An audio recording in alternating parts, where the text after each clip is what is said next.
on Diligent. It'll be Thursday, and she's changed to today. But you just have to go to Thursday. It's always good to have just a little something. Yeah.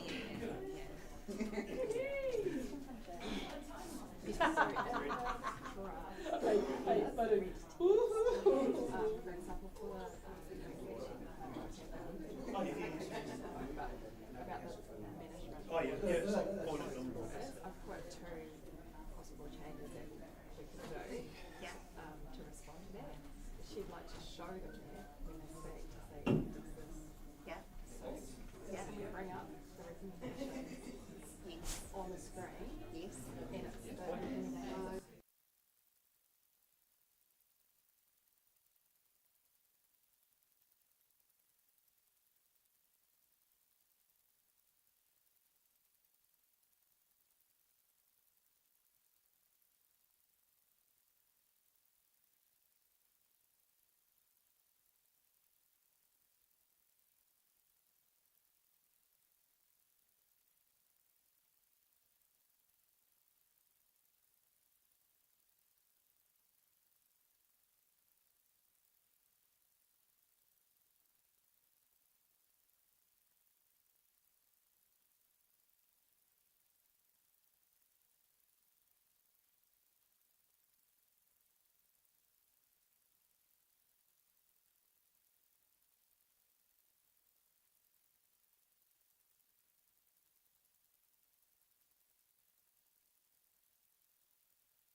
unavailable to cut and paste stuff out of there, but you can't do You that. can't.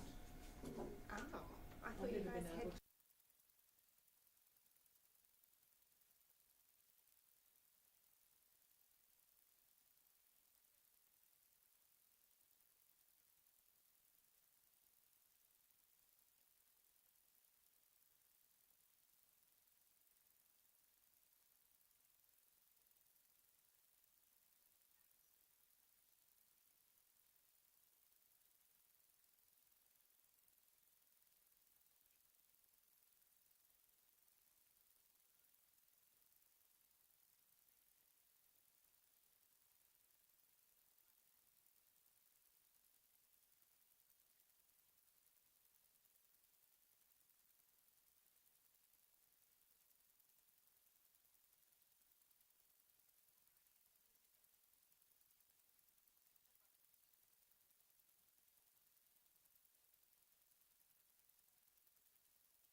for the avoidance safety outcome. Kia ora tātou.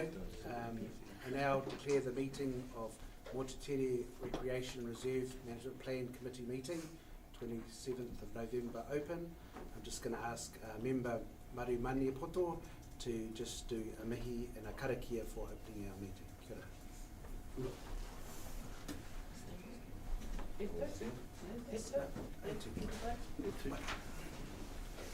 Mai e te tupua, mai e te tapito, mai e te kāhui o ngā ariki, mai e tawhiwhiki ngātu. O ka takina te mauri. Ko te mauri a take o mai a rongo. Rongo maraero, rongo roa whare, rongo take take, rongo pūmau, rongo matāne. Ka tau te mauri ki ronga ki ēnei taura, ka tau te mauri ki ronga ki ēnei tauira.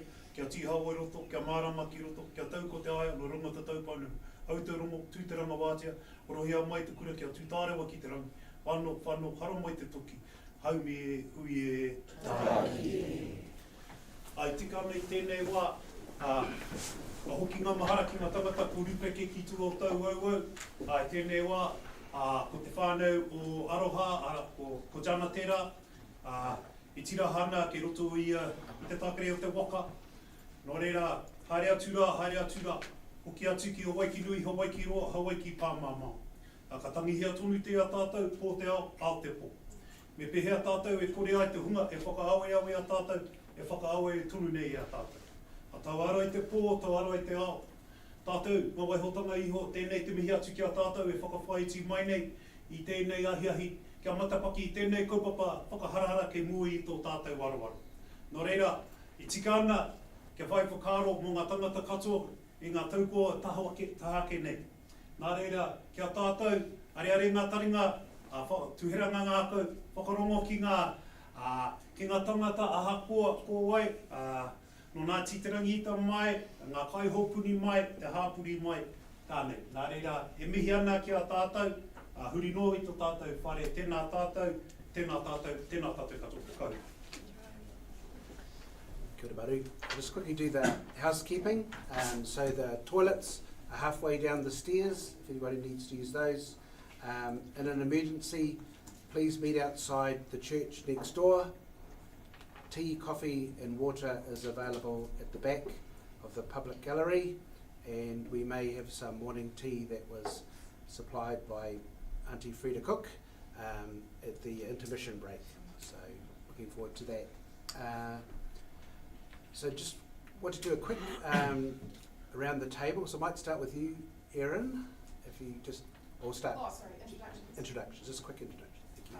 Everyone, I'm Erin Callahan, Taupo District Council, team leader of resource management and reserve planning. I'm on the team working with Haiti and Takata Scott and Colombia, helping both everyone's amazing submissions, so thank you for making these submissions. That's me. Kia ora, ko Maru Maniapoto hau, ko i te tahi o ngā māngai o Ngāti Tirangita, e mihi ana kia tātou.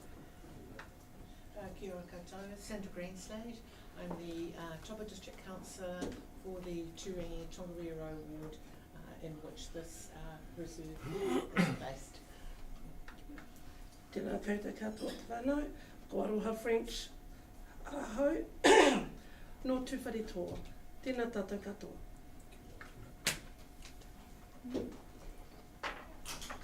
Tēnā koutou, ko Karen Aho. I'm the committee advisor supporting the meeting. Thank you. Kia ora tātou, ko Danny Lachlan Takuingoa, Papa Māoridea Māori Ward Councillor, and the chair for today's committee meeting. Kia ora. Kia ora koutou, ko Warwick Tokuingoa, e kai whakahaere mātua Rotaki Taiao hau, General Manager Strategy and Environment for Taupo District Council. Tēnā koutou, ko Kevin Taylor tōku ingoa, he kai kaunahira o hau Motutere o Taupo. I'm the Deputy Mayor and pleased to be a member of this committee. Kia ora tātou, ko te aitu kaira ahau no Ngāti Tarangi-ita no Ngāti Tauwharetoa. Kia ora. Kia ora koutou, ko Heidi Wura Hau, Policy Advisor at Taupo District Council.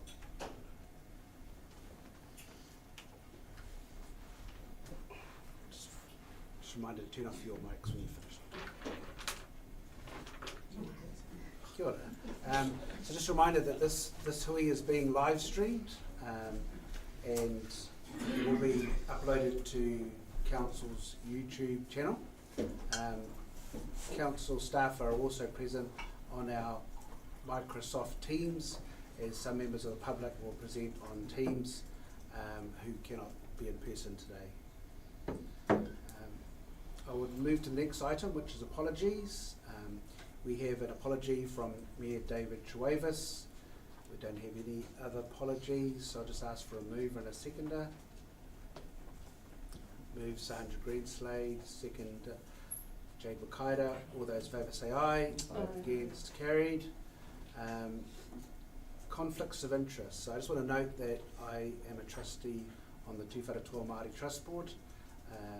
There's no other interests I need to record for this meeting. Are there any other interests that anybody else wants to raise? Kāore? Ka pai. So we'll just note that in the minutes. So the next item is 4.1, confirmation of the minutes for the meeting held on 29th of August 2024. So before I move, call for a mover, is there any amendments to those minutes? Was everybody happy with those? Everybody's ka pai?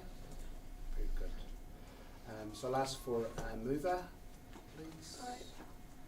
Moved Aroa French, seconded Sandra Greenslade. All those in favour say aye. Against, carried. Ka pai. Vote my abstention that I wasn't present, so I can't vote on that. Wow, we're into item 5.1 already, and I understand that Heidi is going to take us through that item. Kia ora. Thank you, Councillor Lachlan. Good afternoon, everyone. Like I said, I'm a policy advisor for the Taupo District Council. I'm actually the project manager for the Motutere Reserve Management Plan Review. I'd just like to acknowledge the community that have joined us here today, both in person and online. And I'd also like to thank everyone who made a submission on the draft, and for the staff and the committee for all your hard work. We've recently finished our 2-month consultation period, which took place over September and October, and we received an incredible amount of feedback, and we ended up with 609 submissions. These submissions came from visitors to the district, as well as a large number coming from locals who whakapapa to Motutere. Our committee have been hard at work reading every single submission and receiving every piece of feedback. Officers have provided advice based on the written submissions. However, please note, new info may emerge through hearings and we may need to change advice. Over the next 2 days, you will hear from 37 submitters who will speak about their submission. We may have additional speakers turn up on both days, and everyone has 5 minutes to speak, and there is additional time for questions. The purpose of the hearings is to collect ideas to improve decision making. This is not a referendum. This is not a chance for submitters to simply reread their submission. As stated earlier, the committee have already read these. It is good for our committee to ask submitters questions to better understand their views for clarification. At the end of the hearing, the committee will go into deliberations. This will be live streamed as well as it is for the public to hear. So the deliberations are when the committee can express their own views on their submission. It is critical that the committee enter the process with an open mind. The chair will explain the committee's role in this process. During deliberations, the committee will be asked to make decisions on the recommendations in the hearings report. Officers will guide the committee through these, and we'll also have subject matter experts here on the day to help you. The final step is making recommendation to Council to approve the Reserve Management Plan. This will be taking place on the 17th of December Council meeting at the Great Lakes Centre. Thank you again for everyone who made a submission and for those who have come today to support. So we'll do the next opening now. Ka pai. So we're now going to get to the exciting part of the meeting. So we're now going to call on our submitters who want to speak today. And so we've got a block from 12:45 to 1:30. The first submitter is number 260, Colin Waraki-Rangi, who's sitting there in the front. And what we'll do is we'll ask Colin to come forward to the seat in the front here, where it says there's a nice little submitters area, and you'll see the red lights on, so you'll be also. Is there that auntie to sit with it? Yeah. Oh, okay, come on. So just a reminder, so we have 5 minutes slots for each speaker. We've extended 10 minutes to Maia Wakaira and the lessee John Tilton. We've extended 10 minutes, but apart from that, you've got your 5 minutes. We've got a bell, which we're not going to ring very loudly. And what we're going to do is just do one small ring at 4 minutes and one small ring. And at 5 minutes, we'll do a little bit of ding-a-linging. So, as Heidi pointed out, we've had all your submissions. We've also gone through all the responses from council staff in terms of those submissions, and we've also had time to work on our report as well. So I'm encouraging everybody who's speaking to we've read your submission, so it's an opportunity, I think, to just add or emphasise particular points that you want to, rather than trying to read the whole thing out in 5 minutes. That's my suggestion. Obviously, it's your 5 minutes, and Colin Langi, take it away. Kia ora. Kia ora tātou. Yes, I'm mindful that the Chair's just to see that you've read my submission. So I did add some information to support the submission that I provided. I just want to very quickly relate to one of our whakatauki, tamamutu, that all of our people are aware of. Kia te whakatere te waka kia paripari ai e te tai, ka monene hui te kura, whakamaro atu anō, ka hoki mai ki te kapua whakapiki, ka mate kāinga tahi, ka ora Kaingaroa. I use that not only to identify where I'm from, but also to acknowledge that this process is one of kotahitanga. So I'm going to go to the added reference that I've used to elaborate a little bit more on my position in terms of the draft Motutere Reserve Management Plan and the importance of cultural tikanga and kawa that our people have reserved Mairano. So I'd like to highlight the importance. First of all, the reference to Tamamutu is our whakatauki, and of course he followed Turangi-Tongariro as the next paramount chief of Ngāti Tuwharetoa. Another thing that people are aware of, that Kamate, the haka, was actually composed, if you like to use that word, on Ngāti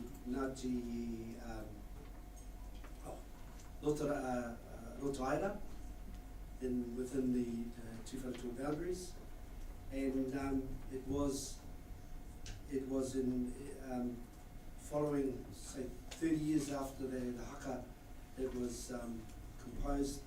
The Reverend T.S. Grace met with a huge gathering of Ngāti Tuwharetoa at the pa of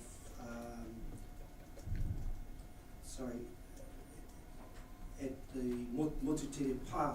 There was a pa there originally, so it was really important that be acknowledged as we are talking about Motutere today.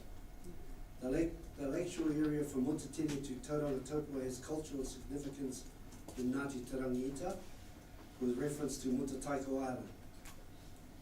Generations of tribal access to the island for ceremonial purposes have been from the shores of Motutere, northwards including Turangi-Tongariro Marae. The kōrero from some of our old people was that the burial places of one of our ancestors was Turangi Tua Matatoru, was taken to the island, but left the foreshores of our of the reserve that we're talking about. The wider area from Hallett Bay to Motuopa is the territorial boundary of Ngāti Turangi-Ita, the Waitatoko Hapu. This includes Motutere Recreational Reserve and its surroundings. The historical ties of Ngāti Turangi-Ita to this area date back through generations of ancestors who lived in and cared for the area. Within this area there are significant sites with names and histories. Motutere Recreational Reserve is but one of the many sites of cultural significance, and I refer to Hiria Winitana's Cultural Value Report that was completed in 2024. In conclusion, I would like to refer to Rino Tirakatane, who was at the time the Labour Minister for Te Tai Tonga, when he addressed the Ngāti Tūwharetoa Claims Settlement Bill on the second reading on the 26th of July 2018, when he said, I want to talk to the Motutere Recreational Reserve, and I do want to acknowledge the Tarangi-Ita Hapu who spoke passionately about that particular piece of land. This particular reserve is not included in the settlement, but there was support by the Taupo District Council and by Ngāti Tūwharetoa that it could be included as redress. And unfortunately, given the parameters that we were constrained by, we were unable as a committee to expand the deed that had been executed to insert that particular property. However, I took some comfort from the remarks from the Honourable Andrew Little at the time that this aspect could be addressed in the future. And I certainly hope that administration process are put in place to ensure that this is followed through, because what we're talking about is land that is ultimately vested in the Crown. There is recreational reserve, which is vested in the Taupo District Council, and the Taupo District Council has granted a lease, I understand, to like a camping operator.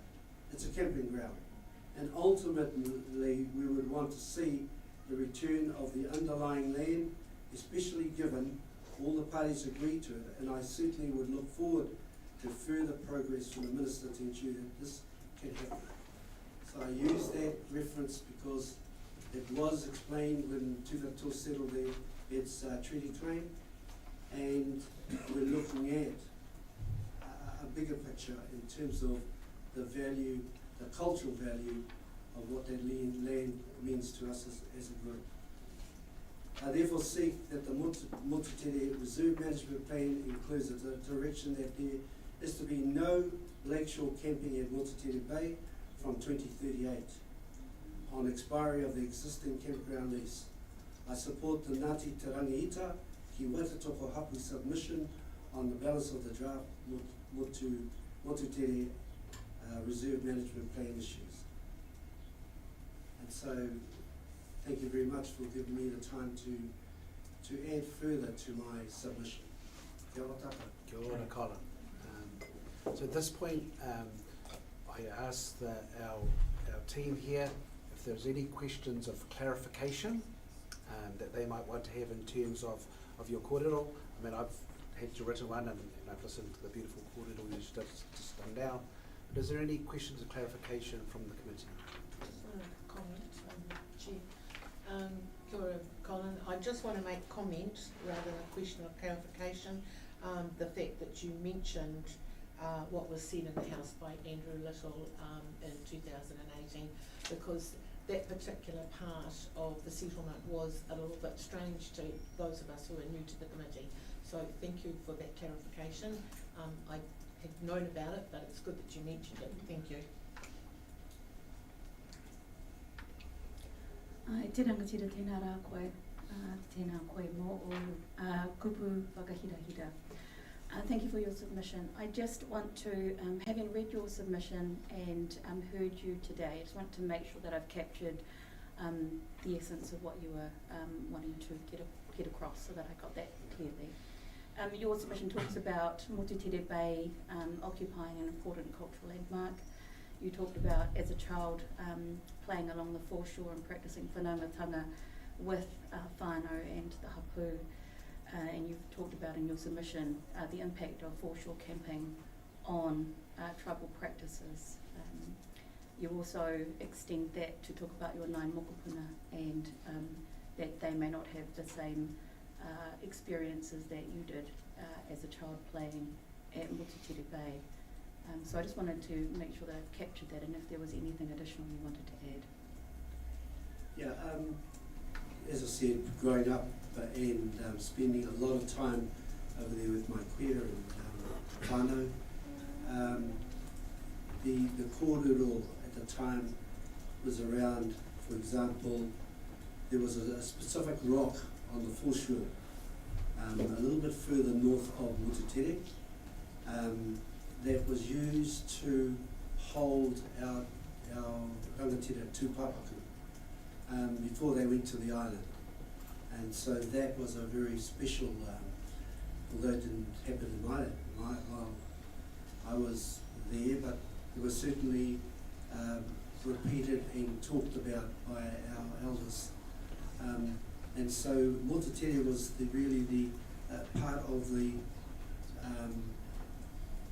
departing to the island, and so you can see that that was a very critical and cultural space for us as a iwi, and to ensure that before we even crossed over to acknowledge our tupuna who are buried there, it is important to have those cultural practices, tikanga e kawa, to be able to carry that out.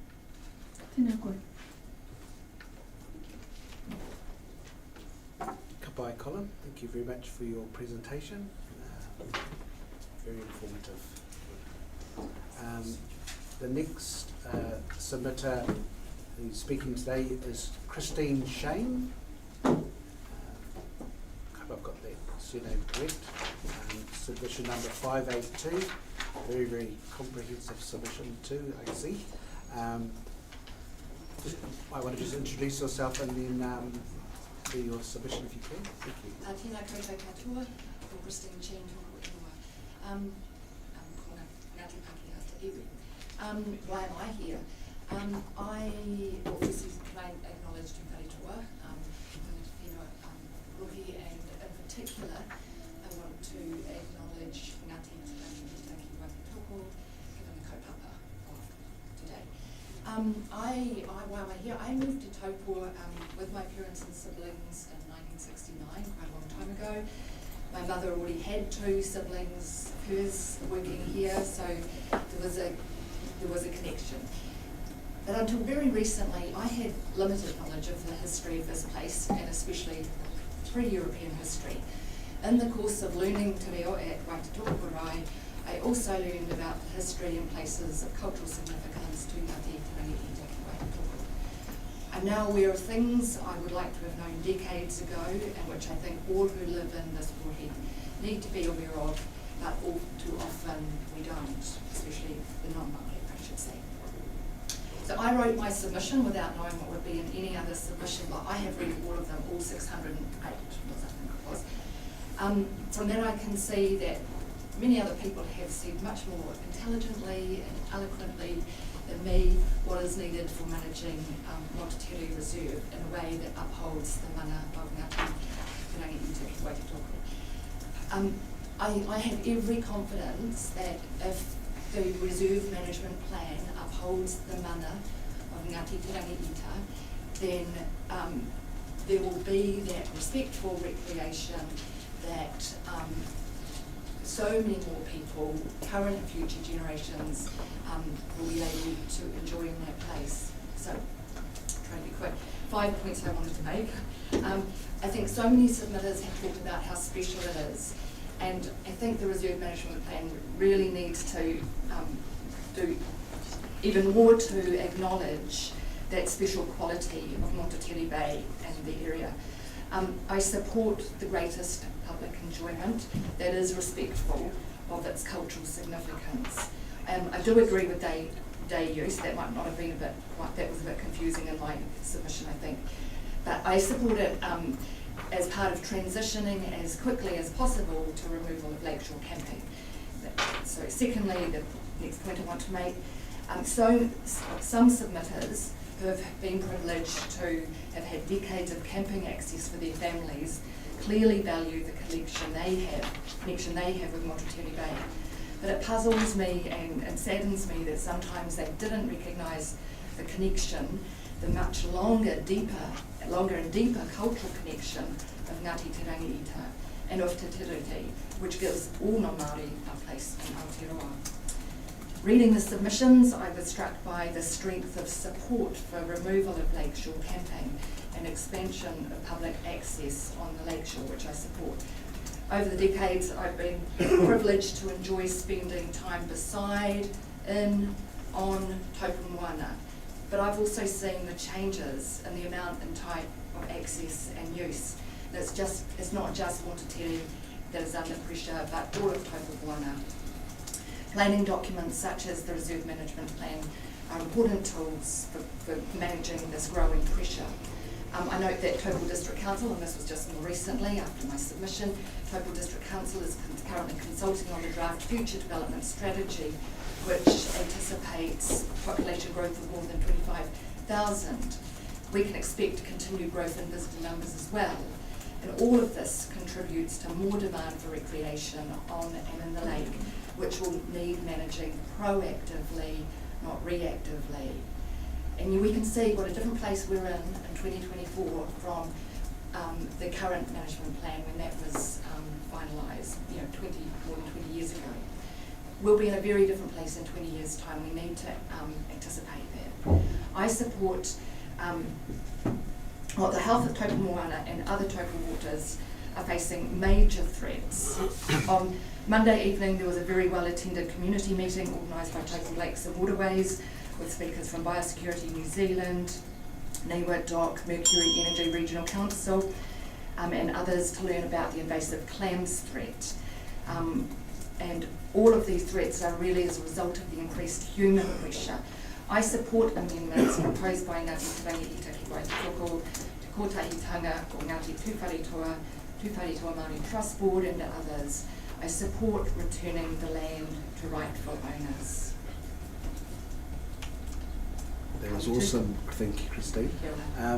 Just for, if you could just have the microphone just a little bit closer to you, just some of the people online just can't hear some of your quote at all, but I appreciate that.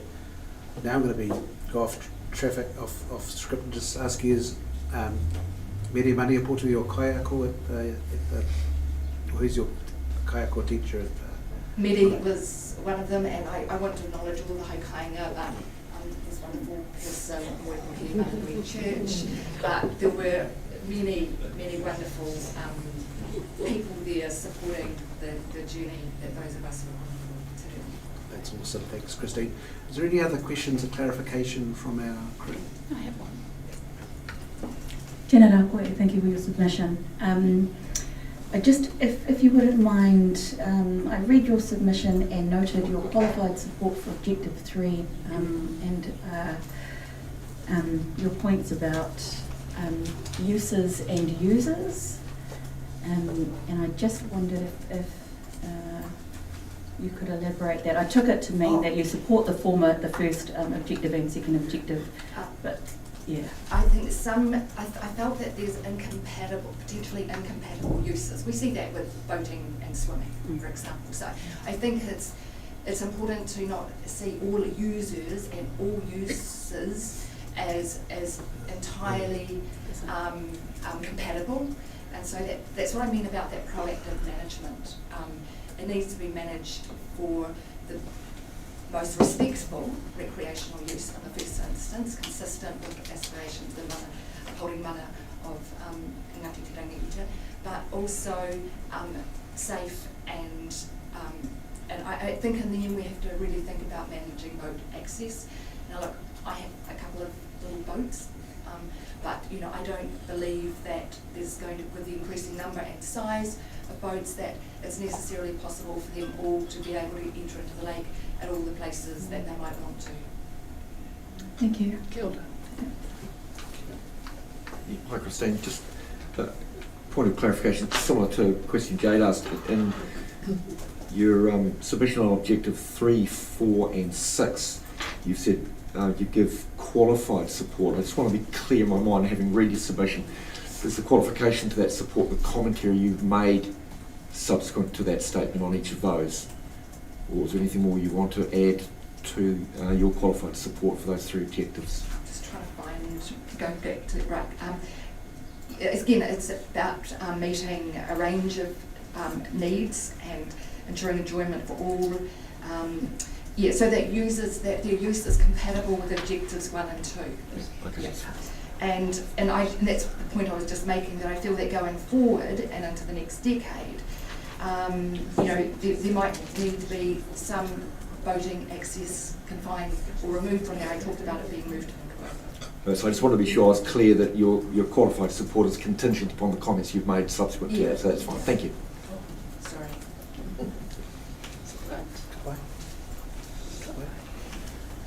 That's awesome, Christine. Thank you very much for your submission. Lovely. So next we have Turangi online. I don't know if we can make Turangi a bit bigger. Kia ora koutou. Kia ora. Kia ora.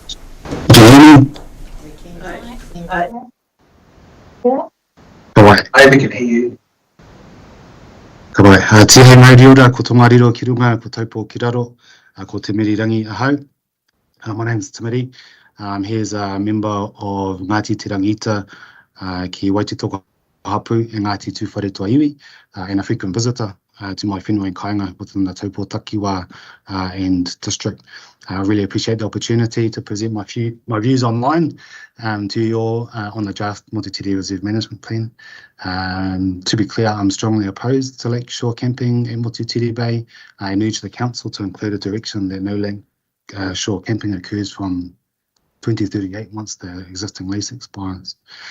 Today I really wanted to elaborate on my submission by outlining my relationship with Motutere Bay, the challenges I see in lakeshore camping, and outline the cultural, environmental and social benefits of greater public access to the area of question. Tuatahi, Motutere Bay is deeply integral to my cultural identity, whakapapa and our hapu responsibilities of kaitiakitanga guardianship. My connection to this whenua spans multiple generations back to Ngā Turuirangi and reflects the importance of our collective responsibility for protecting this taonga. This value was passed down to my parents, to me, and I impart this onto my tamariki. And despite living out of Taupo-Takiwa at this time, we make concerted effort to maintain our ahika, continuous occupation and mana whenua status to the area and the lake. And one of the ways I share that with my tamariki is through practices of tikanga and our cultural rituals. And one of the examples I wanted to share today is following the birth of my eldest daughter, my whānau and I conducted the traditional tohi ceremony at the lakeshore. The tohi is a traditional ritual performed to bless and dedicate a newborn to their life's purpose, invoking the protection and guidance of Atua. We use the lakeshore because of the significant spiritual connection that both the whenua, the land, and the moana has to us as Ngāti Te Rangiita. And this ritual affirms our connection and my daughter's connection to her ancestral lands, and as a consequence commits her to the responsibilities of kaitiakitanga. Sadly, in the case of the Motutere Bay campsite, the increasing privatisation and access to that area has compromised our freedom to exercise those rituals and practices in those places. And so there are, those are one of the challenges I've experienced as a result of the lakeshore camping. And there are additional challenges that I want to share as well. As in the past, I think camping at the Motutere Bay was quite a positive and inclusive experience, and it feels to me that the increasing commercialisation of that space has really eroded that sense of access and freedom. And so today it feels increasingly reserved to paying campers and creating physical and emotional barriers for hapu and the wider community. it almost feels like you're trespassing, and it's particularly disheartening because of that strong cultural connection that we have to that place, and just referencing the comments made by earlier submitters. I think this exclusivity undermines the principles of manaakitanga, of equitable access, and alienating me, my whānau, and other hapu members and the public to the area. So in my view, restoring public access by ending lakeshore camping would bring significant cultural, environmental and wider community benefits. And just briefly, some of those, I mentioned the cultural perspectives, but in addition to that, I think addition to the practicing of cultural practices like tuhi, I think it also honours the cultural heritage of Ngāti Te Rangita ki Waitutoko and safeguard any wāhi tapu in that area. I think it also provides an opportunity for cultural engagement on increasing the public's understanding and knowledge of the significance of that area through initiatives like signage, PO, for example. Secondly, the environmental impacts that have been mentioned previously. I think cessation of camping would reduce the soil erosion, prevent pollution, and allow the natural environment to regenerate, which is critical to the mauri, the life force of that area, which is integral to not only the landscape, but our own individual health and well-being as tangata whenua.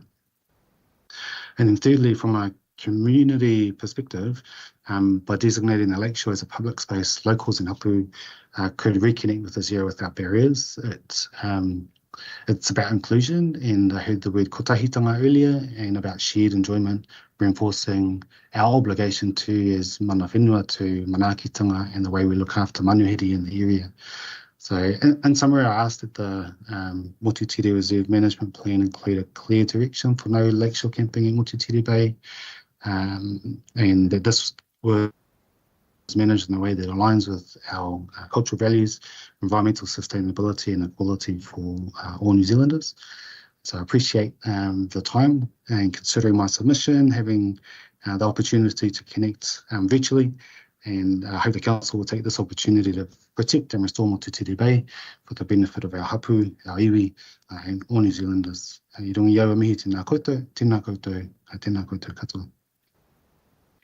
Thanks, Billy. Any questions or clarifications? Thank you, Tamara. Thank you, Tamara. You can probably tell by looking at me that in 2038 I might not be swimming at Motutere, but I would like you to tell me what you see that foreshore is going to look like for you and your children if it is returned to no commercialisation after 2038. Yeah, I think I heard earlier intelligence submitter talk about his experiences as a young person, and when I think about my tamariki growing up and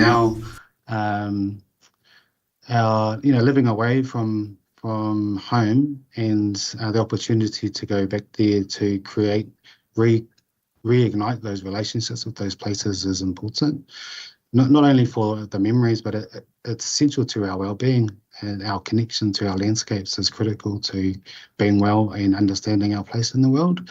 And so for my tamariki to be able to have that that muscle memory of that place, I think can only benefit their future. So I think that's a future that I would hope for. Thank you very much. Thank you very much.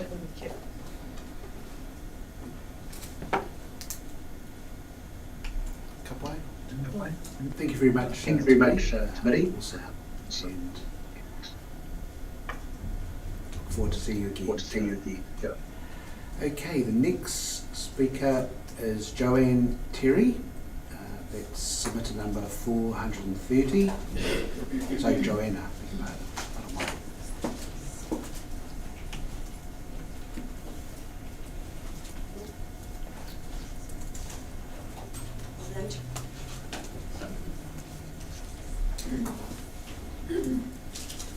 and maybe just talk the microphone just a little bit more towards you as well.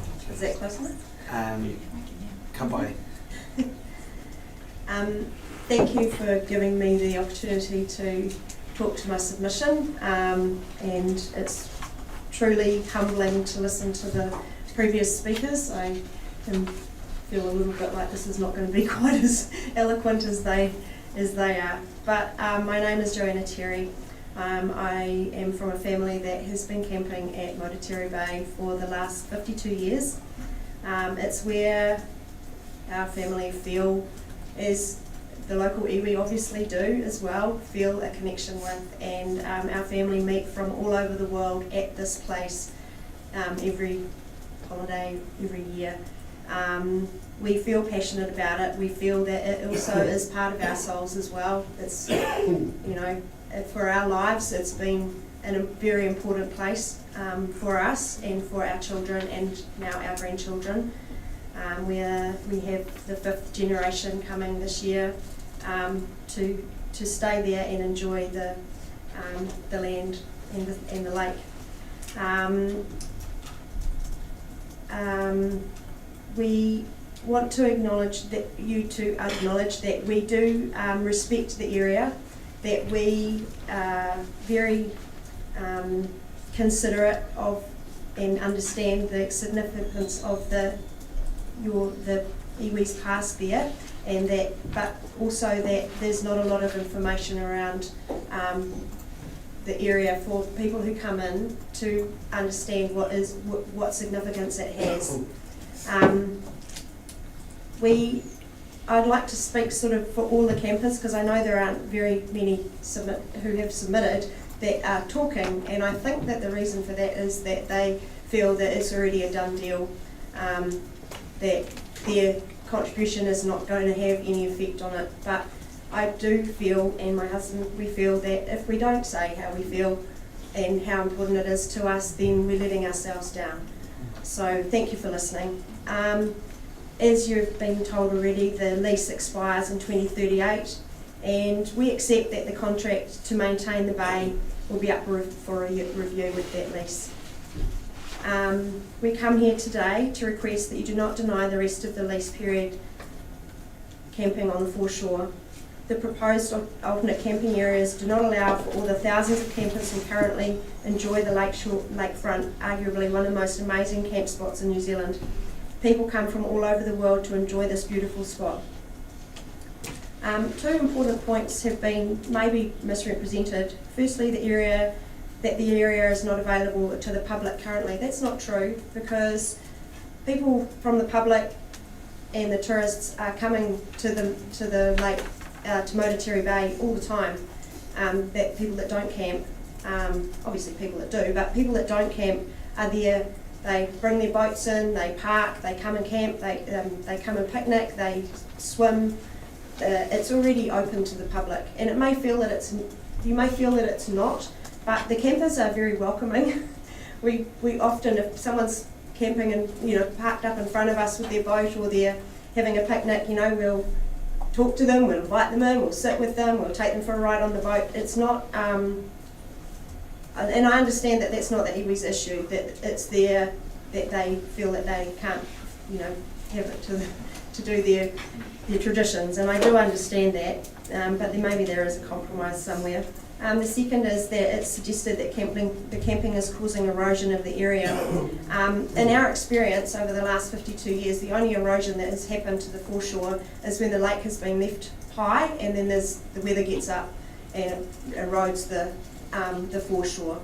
The ground is very free draining, and the water doesn't hang around long, so it doesn't really cause any erosion on the foreshore.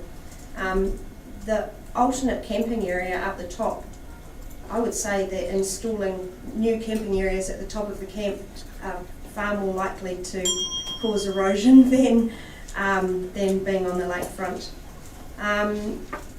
The water is regularly tested, and there's never really been any issues with the water quality. It's as pristine as any other area in the lake.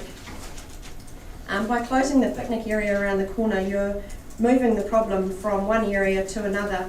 Keeping the bay as it is with no overgrowth discourages the bad behaviour. Perhaps it would be better and cheaper for the council to tidy the picnic area up rather than close it. Does the iwi want to see the bay made into a car park? Really? I would say that at the moment, most of the year, it's just clear and no one's there really, so surely that is more respectful than having a car park there. In closing, I've pretty much said everything on my list actually. Oh, there was one other thing. I totally respect the local iwi's feelings towards camping, but I ask you, how will you feel when the area is being disrespected by people who have no connection to the bay, when there is rubbish and people are degrading this beautiful spot? Good, Joanna. Got a comment from Councillor Taylor. Thanks, John. I've read your comprehensive submission along with all the other submissions. It was quite an effort. Yes, I'm sure. Maybe because I'm a slow reader. Look, I just want to give you and all the other campers, in fact everybody that has submitted this assurance. This isn't a done deal. No decision has been made. In fact, if I was to anyone here was to come to this with a predetermined outcome, we would be disqualified under the Local Government Act from deciding. But coupled with that, and this applied to the long-term plan submission process we had earlier this year, and I made the same comment then, is when you have an issue and you have submitters on this side of the spectrum and on this side of the spectrum whose submissions are diametrically opposed to each other, you cannot please everybody. So ultimately, there will be some compromise, there will be lots of discussion, but it's just a fact of the nature of the beast. Not everybody is going to be 100% happy with everything that is decided. That is not because it's been predetermined, that's just because you can't have A and B when A and B are completely different and say that's how we're going to do things. So I just wanted to give you that reassurance that it is not predetermined at all.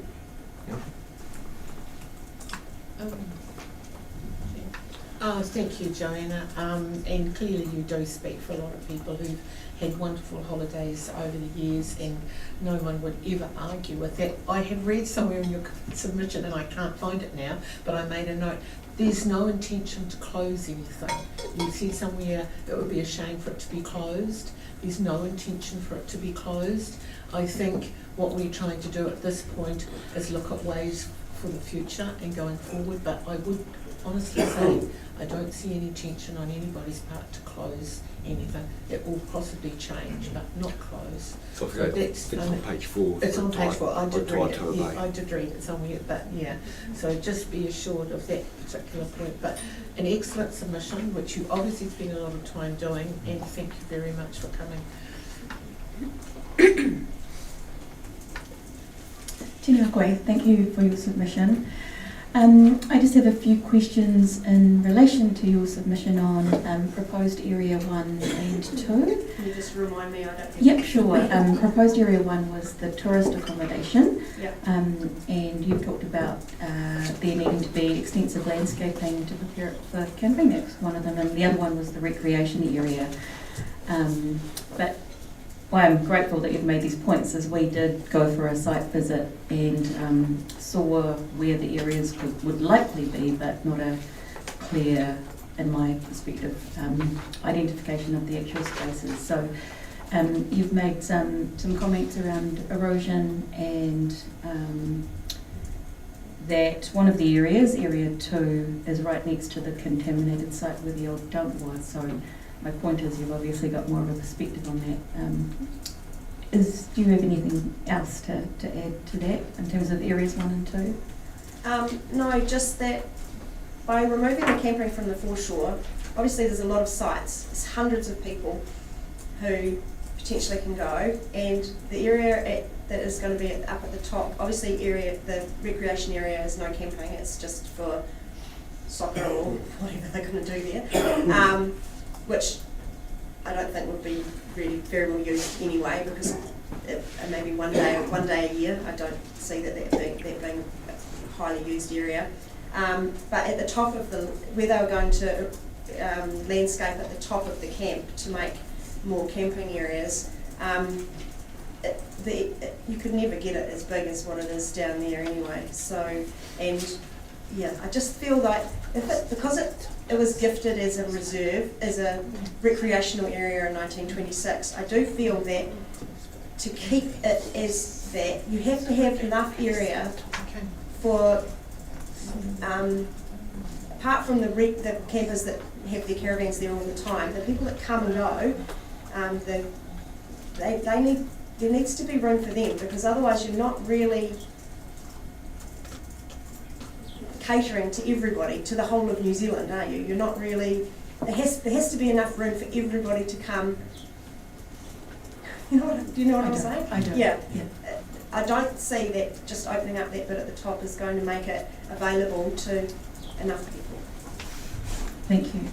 I just wanted to also thank you for your comments in relation to there not being any educational signage or anything that really outlines the cultural values of the area. So just wanted to note that. We would love that. I think that would be really good.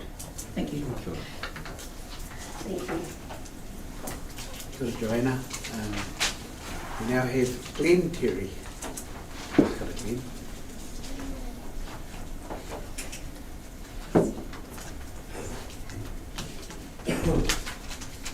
Yeah, just thank you very much for the chance to talk to my submission today. Obviously, Joe and I are husband and wife, and I just wanted to add a few things that perhaps Joe didn't talk about. Yeah, Glen Terry, I'm third generation camping at Motutere.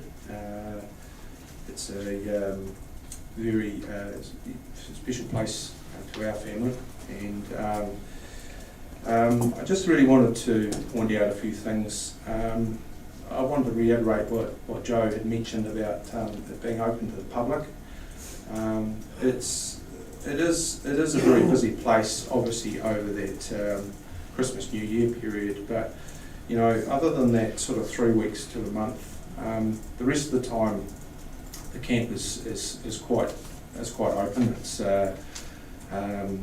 you know, it's obviously a lot of people call in there, and there's barbecue tables and that out, and often when I've driven past, I've seen people stopping in and stretching their legs, having a walk around, and having a swim.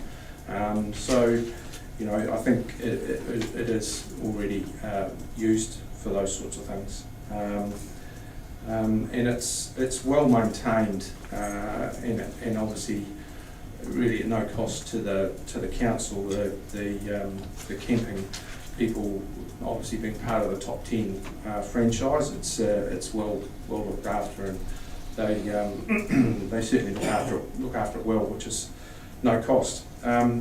If the plan goes ahead, all the toilet blocks and that will be removed, and new facilities are going to have to be installed, and this is going to be quite a big expense and have to be maintained by the council. This obviously will be a significant cost to Taupo ratepayers.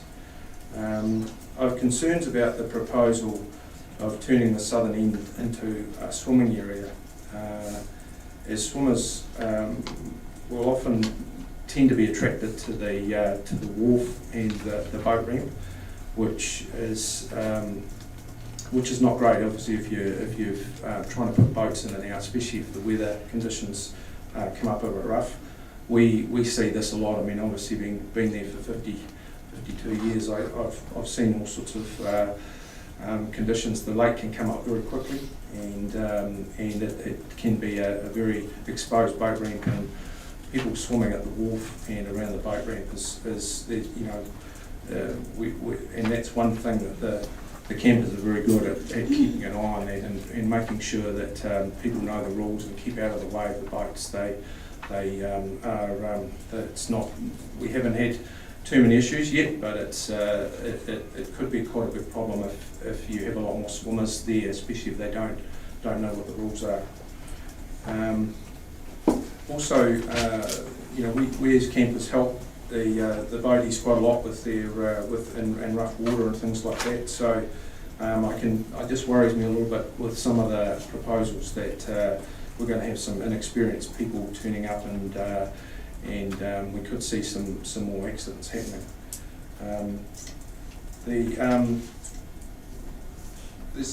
The thing is with this area, I sort of, there's plenty of areas close by for swimming and picnicking. There's a parking area two bays back, which is used quite a lot, although could do with probably some better signage. And obviously there's still the large reserve in Mission Bay, which is just south of Motutere Bay. So, you know, there's plenty of reserves just along that area of lake. I have utmost respect for the history, and like Joe, I do encourage the council. I mean, having been there all that time, I'm not aware of a lot of the cultural issues and things too, and what it means to local iwi. And I think, you know, some signage would be good in the area, so that visitors can understand the significance of the area.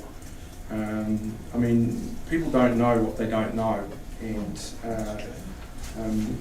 encourage the council and in conjunction with the local iwi to you know, put up some good signage that will allow people to know what significance is there, and why we should be treating these areas as you know, having a lot more respect and as off limits potentially. The signage at the boat ramp there is a bit of signage at the boat ramp, but obviously at that time when people are putting boats in and out, they're very busy, and they don't get a chance really to read that the whole, you know, there's always a lot of people waiting, and they're trying to move in and out, so often they don't really get a chance to read all the rules and regulations. So just finally, Motutere is a very special place to all who visit. It's been well looked after and is kept very clean, and it's a welcome stop off for travellers. We've always welcomed any visitors to the campground in my time there, and whatever happens, it will remain a very special place to me and my family. So thank you very much for letting me speak. Got it, Glenn. Is there any questions or clarification for Glenn? I've got one. Tēnā koe. Glenn, thank you for your submission. At the end of your commentary, you talked about it being too busy, or for people to read the rules and regulations. And what would you proffer as a solution to that? Probably just having the signage in the right place, I guess. The boat ramp is quite a dangerous area. It's quite close to the road there, and there's obviously danger on the lakeside with putting boats in and out, especially if swimmers are jumping off the wharf. But there's also a lot of people coming and going. You know, people even sometimes come from other areas to put their boat in at Motutere, and it's probably not the best place to have signage. A lot of people don't really, you know, it's a busy place. The whole idea is to get in line and then get your boat in and get it off and get your vehicle out of the way so the next person can get in. So I think while there is signage there, it probably may not be the best place to have it, or maybe perhaps have it repeated in one or two other areas where it's a little easier to read and people to be able to get context. Thank you. Thank you. I think the issue is, where are those other one or two places? Well, yeah, I guess from that point of view, certainly maybe along a bit further where people can, when they're walking and that, they can read the signs. It's not probably right on the boat ramp where some of that signage is probably not the easiest place to read while you're trying to putting boats and things in and out. So maybe even potentially working with the camp, whoever's running the camp, to come up with an area that's a little easier for people to read. Thank you.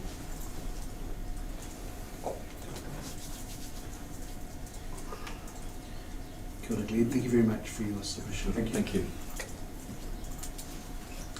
Now I'm going to ask for Peter Shepherd from the Te Whare Māori Trust Board. Kia ora, Peter.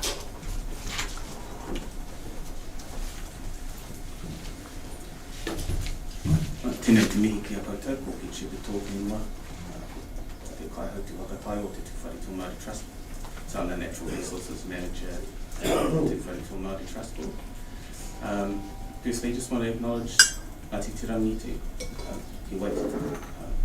It's important, I think, in these processes that those that have the deepest connection to those significant areas are part of the process, and looking at the panel that we see today, it's a reflection of that.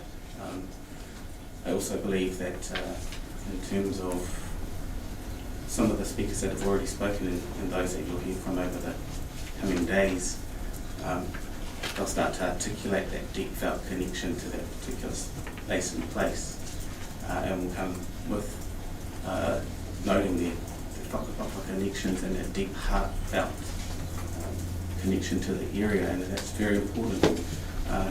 Certainly within the process of this draft management plan, they need to be integral within that process, provide that direction around the long-term aspirations and expectations within the management plan going forward.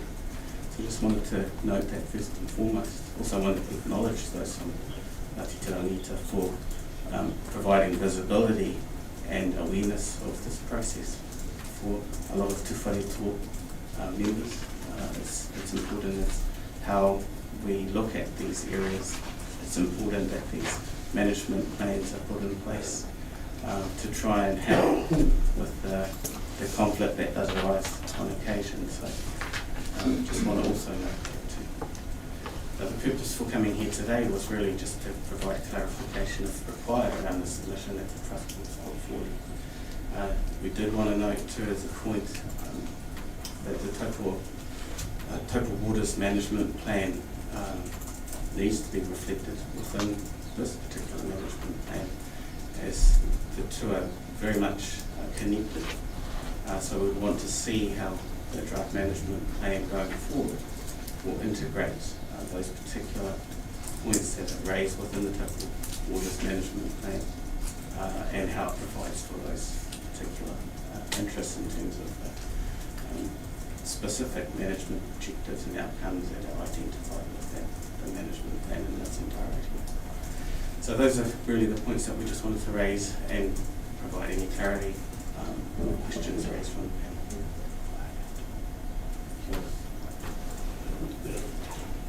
Kia ora, Peter. Thank you very much for your presentation. Any questions for clarification from our team? It's a very thorough submission. Jay? Tēnā rā koe, tira tēnā rā koe. And thank you for your submission. It was comprehensive and clear. I just on the point of in the draft management plan, the reserve management plan, appropriately reflecting the connection and the interaction with the Taupo Waters Management Plan. I know that officers have looked to draft some appropriate wording, and I'm not sure if now's the right time to have a, because you'll need to be happy with what is drafted and that it reflects what you wanted to. So is that possible that we see the text? Yeah, it's coming. And also not wanting to put you on the spot, but we have got it.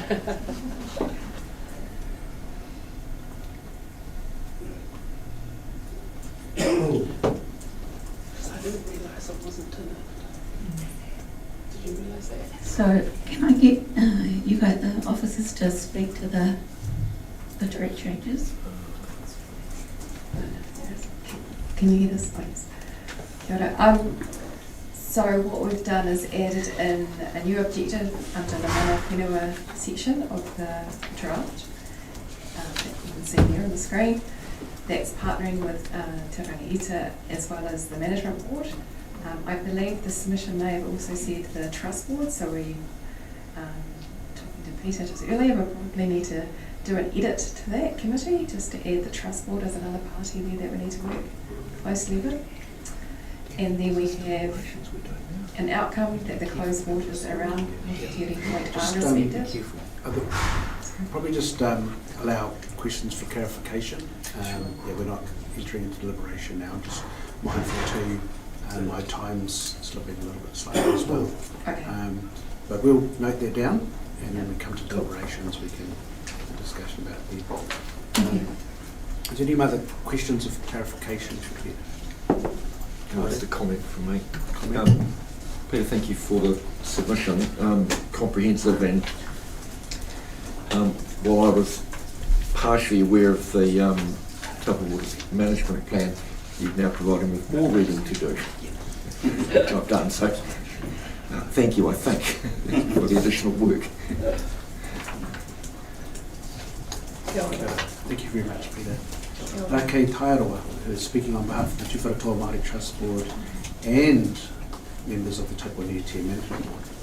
Kia ora. Kia ora, Rake. Kia ora, tuatahi mane, mati tuwhero tātai and committee members, he's the chairman, Danny, kei a koe. Kia ora, everybody. My name is Rake Taiaroa. I'm the CEO of the Turangi-Tongariro Māori Trust Board, and we've sort of done this tag team approach. I'll be speaking on the Taupo-Kaingaroa Management Board, that's where submission derives from, and then also obviously Peter did the Trust Board, of which we're both employed.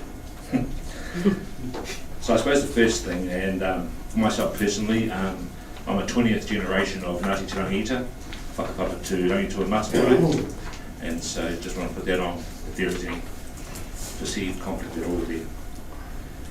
Taupo-Kaingaroa Management Board is currently, you can see from the paper, is currently in sort of brief recess. We're waiting for the Minister to actually put his membership on, and the one membership that we agree with in terms of the Taupo-Kaingaroa Management Board and from the Trust Board is the Taupo District Council representation. And so that's actually a point of issue at the moment. So we're battling for you. In terms of, and I'll take that the report's been read, the environmental issues for us. The environmental issues for us, you've heard a couple of submitters already talk about the water, grey water, the incapacity of, in some cases, the sewerage perspection, and also, I suppose, when you drive past, and it's pretty easy to drive past, you have on the right-of-way, and the right-of-way, if you look at the 1926 Act, which establishes the Turangi-Tongariro Trust Board, is for pass and repass only, and really no buildings are to be erected there. And the buildings that are erected there are kitchens, you've got that.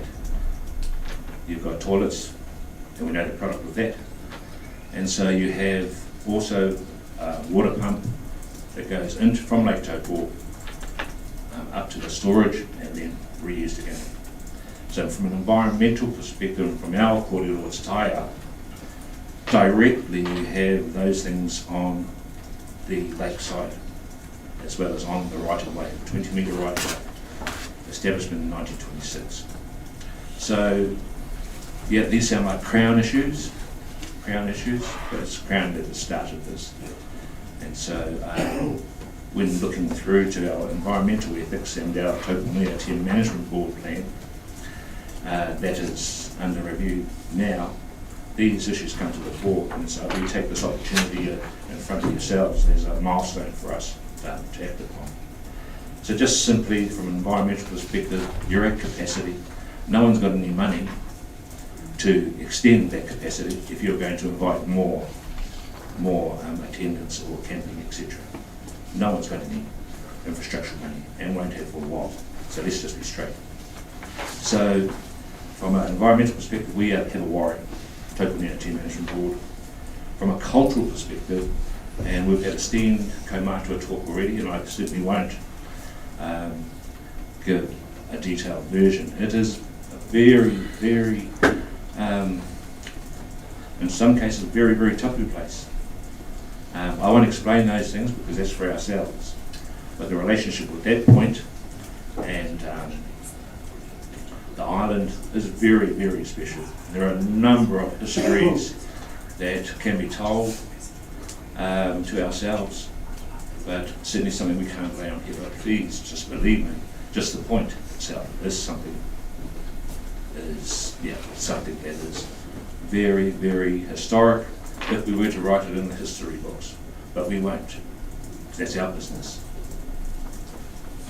From a cultural perspective, you have the power up above. When you turn the corner to go into from south, you have what you're turning around, the corner is the pa, the old pa. Rangi tū Motutere's pa. From a cultural perspective also, I've talked about the point. As you go around, you've got Bully's Point, which is colloquially known. That's another place. So from that perspective, just on the shore, very, very important. When you go at the back of the block, the reserve block, other things up the back.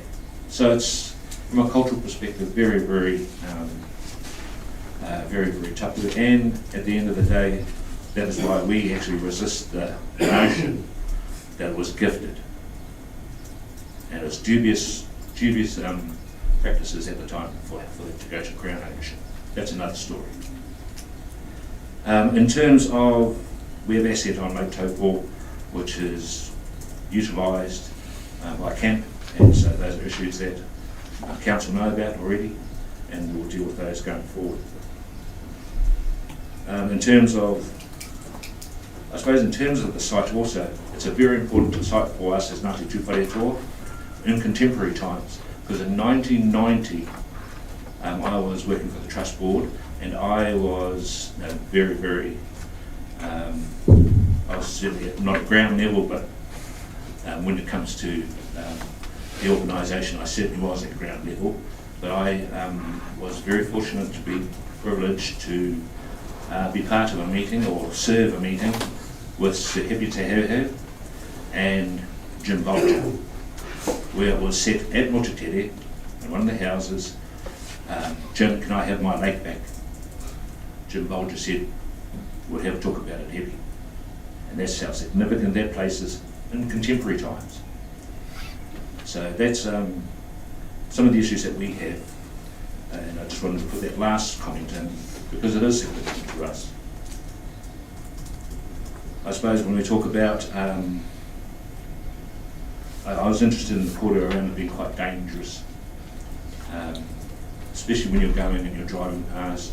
Okay, the mileage is down to 60 now, but at the end of the day, you've got families, children, and I think, you know what I mean. It's very, very, very, very difficult over the summer period. And it's interesting too, because it's the summer period that we all want to go, not the winter time.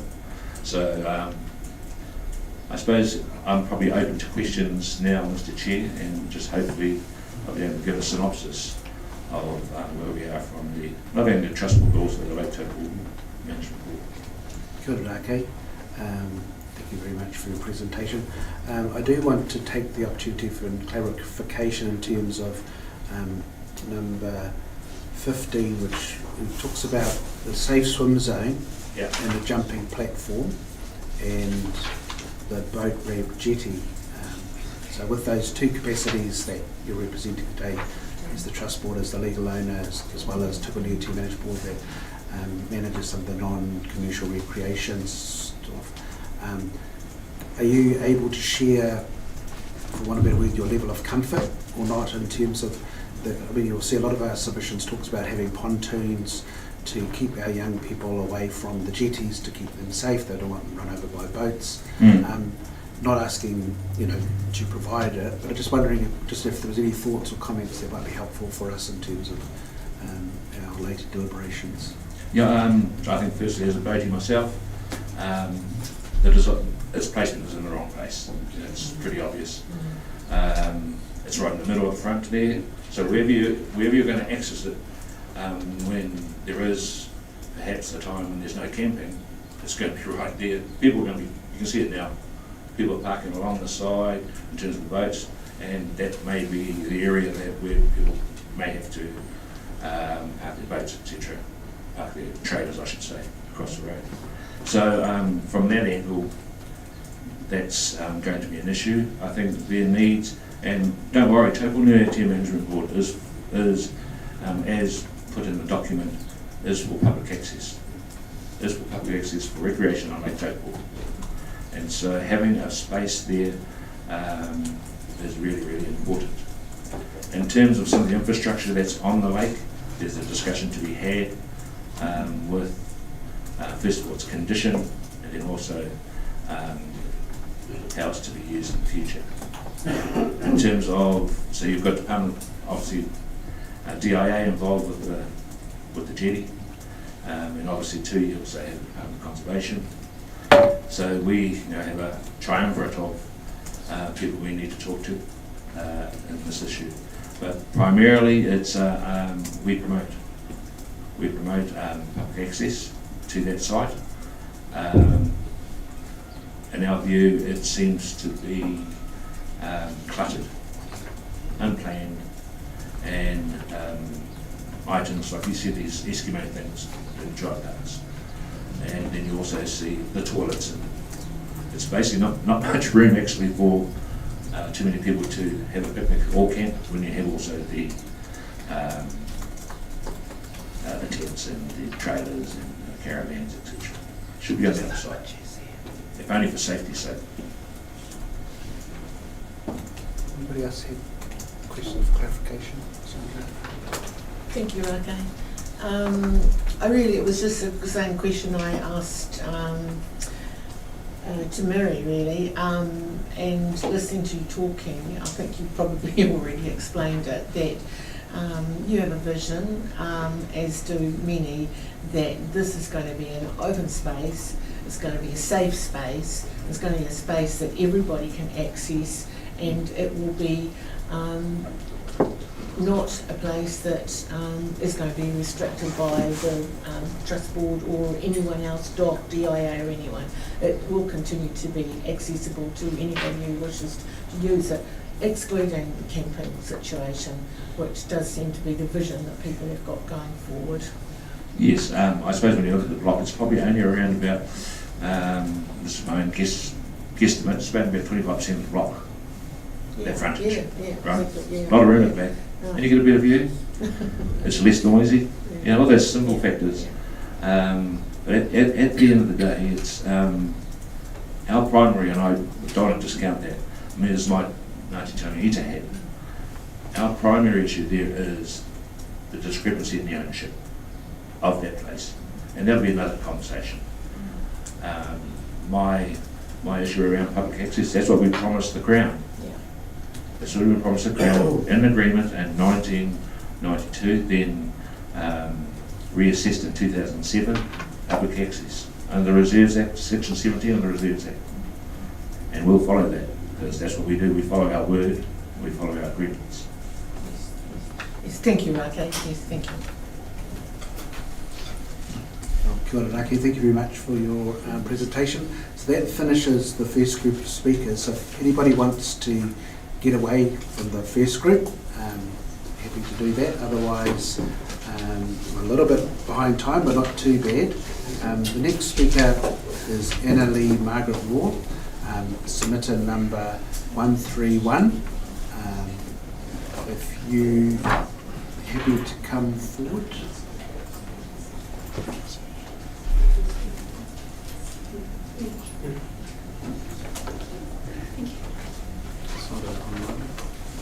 Anna, are you here? Kaore? Okay. Kia ora. Rana, are you able to speak now? Kapai? Okay. This is Rana Daki. Kia ora, Rana. Tēnā tātou. It's nice to see some of you again. I was here last time trying to give this a crack, see if it would work. Like I say, my name is Rana Mahi Mamuta. I oppose lakeshore camping within the Lakeshore Reserve. I seek a 2038 date to be included in the RMP, confirming no more lakeshore camping after that date. I'm here on behalf of my Te Rangi Te Whānau, my Ngāti Te Rangi Te Hapu, and our Wara Whānau Whānui, the original owners of all Papa Rangi Tuku as dated in 1913 freehold order. I kept my submission short and sweet, as we have many other much more experienced whānau that can, they have included everything I would have said if I was able to say it that way.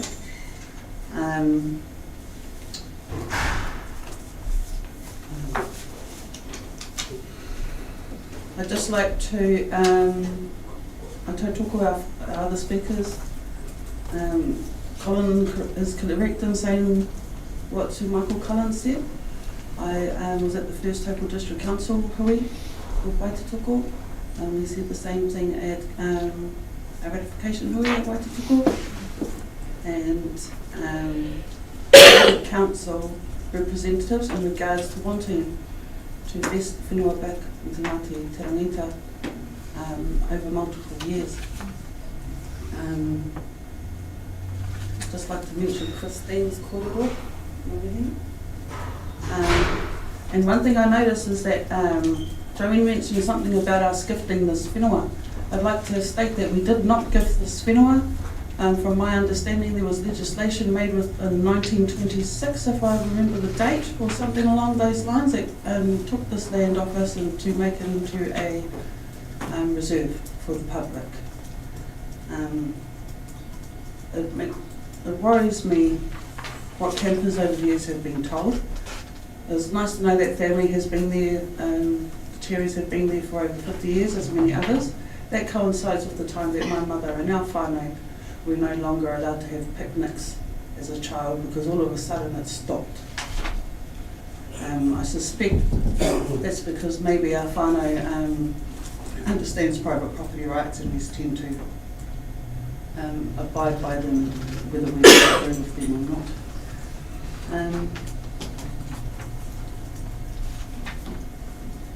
I just wanted to talk more about why I think you should make the lakeshore public and take everything off. I'd like to go back within the last 10 years. Quite a few things has happened that this council has done to our whānau in that area.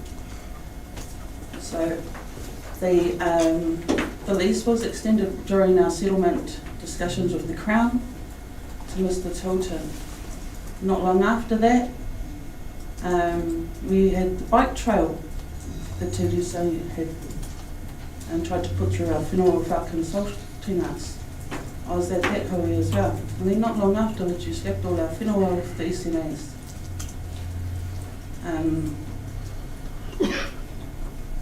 That's pretty kino. The SNA made it feel like, to me personally, that we were punished for telling you that you cannot come through our land, take 20 metre wide pieces of our land. And it seemed to coincide within a small group of within a few years. And for that alone,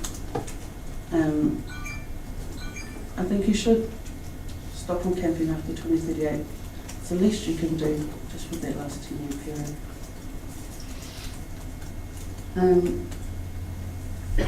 With Joanna mentioning that she has been gifted, it leads me to all the activities that the people that have been camping there have been doing over numerous years. Multiple generations of us know that people that have been at that campground have also been accessing our private property that surrounds the areas, including Motutere.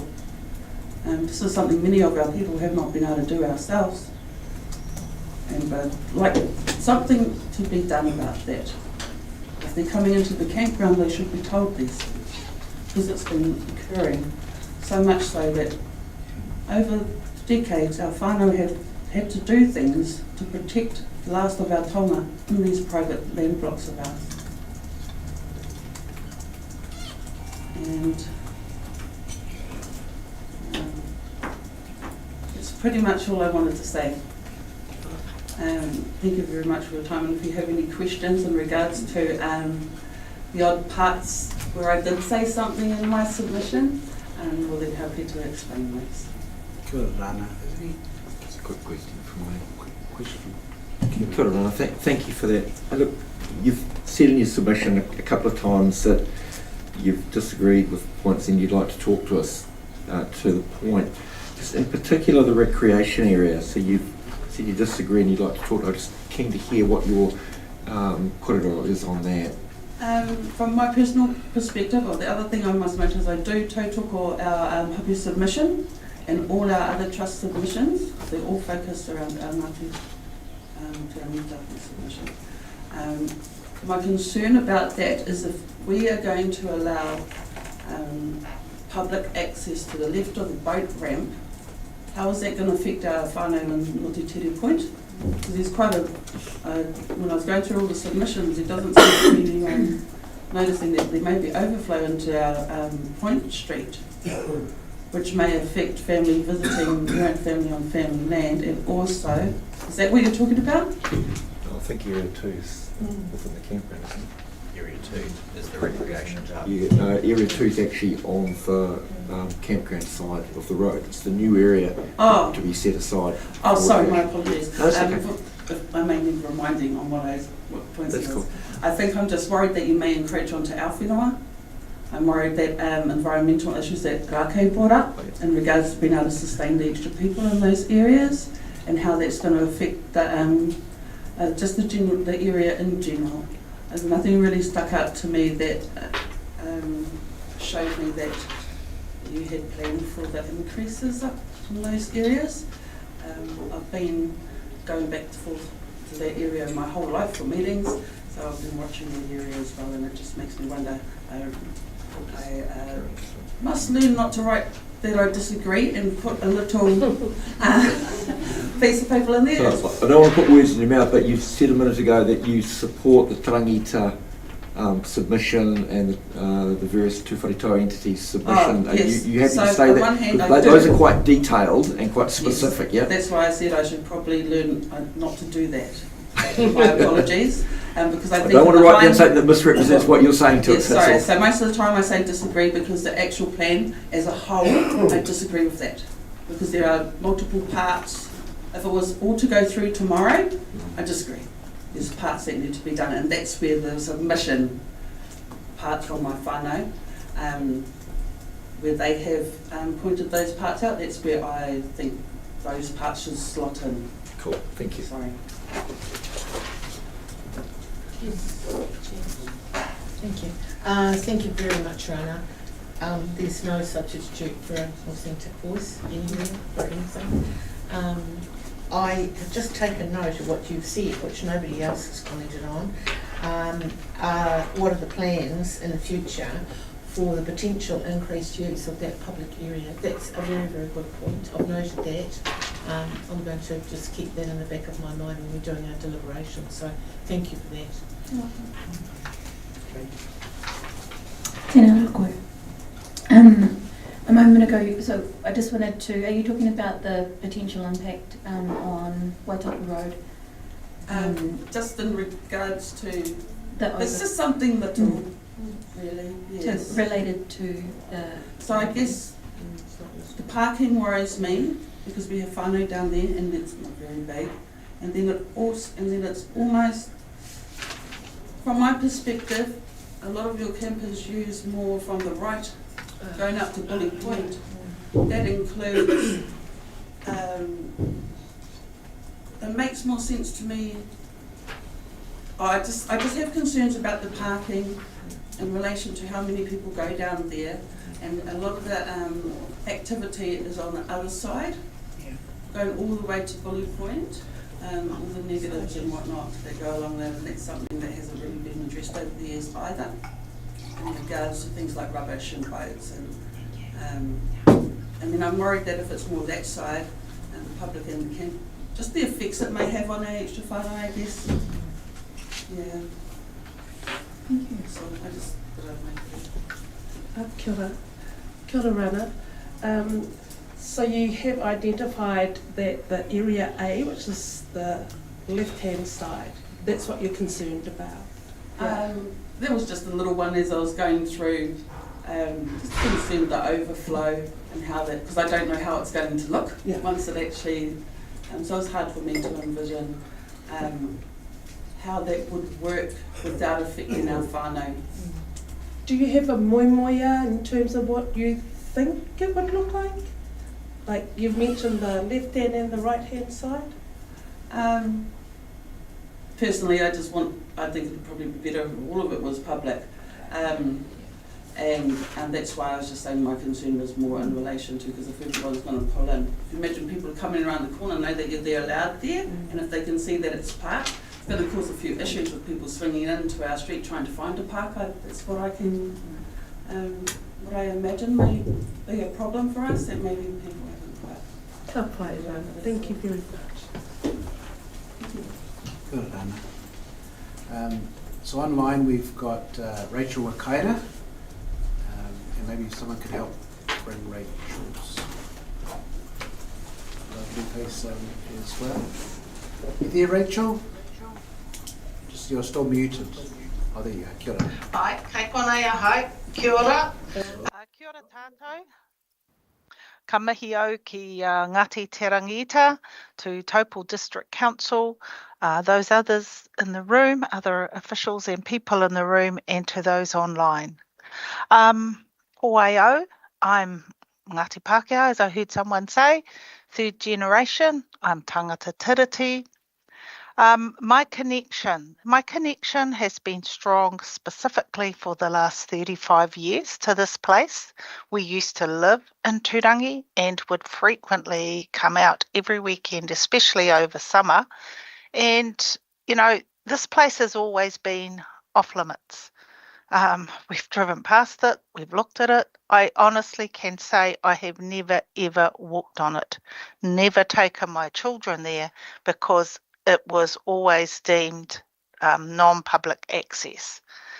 So to be clear, I am opposed to lakeshore camping and want to see public access restored from 2038, when the current lease expires, and the earliest date possible for lakeshore camping to be concluded. Yes, I heard someone else say there are other places where people can swim. I disagree with that. You do have your Motutere and other reserves, but we always went to Mission Bay. My children never had the advantage of a sandy lakeshore. It's deep there, not a very good sort of picnicking spot. It's exposed to the winds. And then further along, just past Mission Bay, you've got the very rocky foreshore where you wouldn't swim. So I would love to see, for my mokopuna, because 2038, yes, I'd like to say I can still run into the water and swim, but I'm making what we call, what Māoridom call mokopuna decisions for the future, to benefit the future, and I would like to see public access. I know that a lot of other people who lived in Turangi, non-Māori, also went out regularly and would also have loved to have had that access. You know, I know of people who drive that road daily. My brother, who regularly drives that road in summer and would love to be able to have a picnic space to pull over, have a swim, get back in his car and keep on driving. And for those reasons, just general public access is definitely required, and I also acknowledge the cultural and reasons that have been presented for and the significance of the site to Ngāti Terangita and to Wharetoa more generally. I feel it's time to right the wrong. Public access on Crown-owned reserves is sort of fundamental to the 1977 Reserves Act, and you administer this recreation, that's Taupo District Council, on behalf of the Crown, and over the last 50 years or so have granted leases to the various campground owners. which has contributed to denying public access to the beach, and it is a place that should be a public and community asset.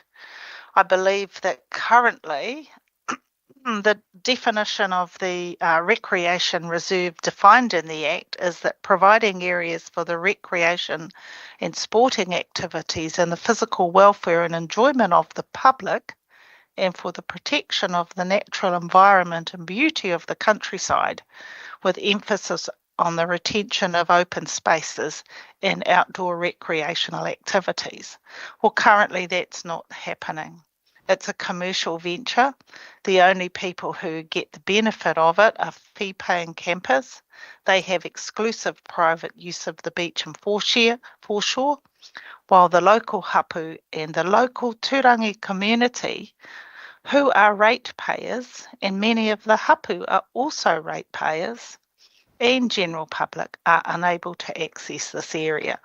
So you have this opportunity to right those wrongs. I have heard too, in terms of righting wrongs, of the mamae of local people who have been unable to walk on their whenua on the specific beach, or if they do, or their children do, they're told, hey, what are you doing here? This is for us, not you. That sense of entitlement. So I would like to see this period of this context stop, be finished. 2038, be gone. It's a win-win for all. As I outlined in my submission, local hapu will regain access to this culturally and historically significant site. The local Taupo and Turangi ratepayers, whose rates contribute to the maintenance of the boat ramp and the wider Motutere reserve sites, will regain access. The public, as I've mentioned, will have the opportunity to pull over should they wish to, and campers will still be able to cross the road and have access to the lakefront. I also do not support the alternative proposal for public day use and campground lease on the lakeshore east of the bait ramp, without confirmation that all lakeshore camping must cease from 2038. This proposal could see lakeshore camping locked in for a further 33 years beyond 2038, and total, as the Reserve Act states, unfettered public access locked out until 2057. I feel this would be irresponsible, and it's not aligned to local hapu and community aspirations, and it would not be in the best environmental interests of the bay. You know, that's another 50 years of intense use at the site. One of the things I want to point out to you is your responsibility as councillors. Part 6 of the Local Government Act 2022, Planning, Decision Making and Accountability, sets out the obligations of local authorities in relation to planning, decision making and accountability obligations intended to facilitate Māori participation in local authority decision-making processes to ensure their voices are heard and considered. Ngāti Tūwhareto and Ngāti Te Rangi i te Hapu want to see public access restored from 2038 when the current lease expires. I would really hope that their voice is, and I'm going to call them the original owners, and as those who have whakapapa connections stretching over many, many generations, and those of the local community will be prioritised over the voice of campers and the lessee. It would be inappropriate for the voice of the current lessee and the campers' voices, this group having camping connections, and I note one person has spoken with 50 years connection, but not a whakapapa and cultural connection, non-ratepayers. And, you know, let's acknowledge that local hapu have way more than 50 years connection to the site. I'm not going to do the maths, but It's many, many years. So, you know, you have a decision here to weigh up, but please, their voices should not be prioritised over those of local hapu in terms of your Local Government Act obligation. Rachel, Just past our 5 minutes, but I think we've got an opportunity here for any questions and clarification to I don't mind, Rachel. Just, thank you very much. Thank you very much for your submission. Yes, well, I was, that did conclude what I wanted to say, and I wish you well, but please be very aware of your roles. I work in treaty settlements and work along with Crown agencies and iwi, and very aware of our shared obligations in this te tiriti space and as your role is in the local authority, and encourage you to step forward into the future and make those decisions that will be best for local hapu and for the environmental aspects of the bay. Ka kite koutou. Thank you, Rachel. The next speaker is Te Takinga-Niu, and he's also online, I see. He just unmuted himself, but we just can't see. Gee, got a flash background.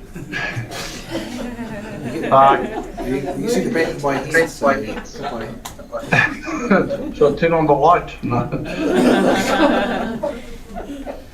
Kia ora tātou, ko Te Takinga-Niu tōku ingoa, he uri au o ngā whenua o Pāwa Rangitoto. For those that don't know, o Pāwa Rangitoto is the whenua that this matter is discussed on, regardless of any ownership or private ownership or any other title. Aha ko te aha, ko te ingoa tō tātou whenua, Pāwa Rangitoto. Nā reira tēnei au he uri, so I'm a descendant, beneficiary, landowner in o Pāwa Rangitoto. And for my kōrero, I'd just like to remind the council's kōrero that they gave 6 years ago in supporting Ngāti Tūwharetoa Claim Settlement Bill. And in that, the council submitted in support of the Tūwharetoa Claim Settlement Bill, which includes the principles of Te Tiriti o Waitangi. Also in council's submission to the Tūwharetoa Claim Settlement Bill, there was a discussion that council had been having to be resolved to support the proposed inclusion of the Motutere Recreation Reserve into the bill. So if parliamentary had the tools to allow for that inclusion, perhaps the tables would look a little bit different today. And that the whenua would have been totally given back to the hapu of Ngāti Turangi-Tongariro. So my purpose is to remind council of their intent of returning this whenua back and returning the tino rangatiratanga back to Ngāti Turangi-Tongariro. Ngāti Turangi-Tongariro, for time and time again, have shared their taonga for the benefit of all New Zealanders, including the Turangi-Tongariro Reserve, Waititoko Lakeshore Reserve, Waititoko Recreation Reserve. The council currently say have those titles. So there are many reserves that council has, and in this particular reserve, Ngāti Turangi-Tongariro have asked for and submitted. However, the point I would like to share more so is that when does it come time for Te Rangi-Tongariro not to only be 50% of the decision making, but 100%, because that's what Te Reti principles claim, tino rangatiratanga, which the council supported. So we're waiting for their time, and so that's my kōrero. Also to my whanaunga of Ngāti Turangi-Tongariro, I worked with council many times, and I saw the parts about the new buildings and being established, but with conditions. What I do know over my many experiences, over 15 years with council, and 12 years nearly being elected or appointed by council, is that the answer always has to be no. The reason why, even with conditions, the moment we give a tick to council, they go a mile. We have to be with them step by step by step. Nō reira kia koutou te kaunahiro o Taupo, whakahoki mai te whenua ki o mātou nei whānau. That's what you agree to. It's what many politicians said during those hearings. Nō reira, hoki mai te whenua i Ngāti Turangi-Tongariro hei tū o rātou rangatiratanga, because our people have been starved from their social, cultural, spiritual fabrics, in particular the political, which is their decision making. Before you came, they made 100% on their whenua, 100% decisions. So I'm looking forward to that day. Kia ora. Kia ora te takinga. Is there any questions of clarification for te takinga? That's awesome. Thank you very much. Thank you very much. Kia ora. Okay, the next scheduled speaker is Buffy Napier. We don't see her online. So we may just... There she is. Oh,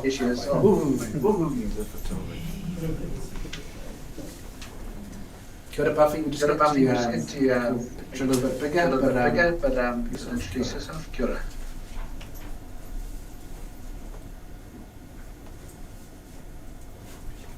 You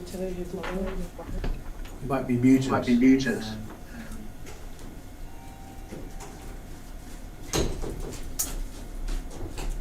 Ooh, we can't hear you. He's still, you got muted yourself, Bobby? Hi. Oh, kia ora. Kia ora.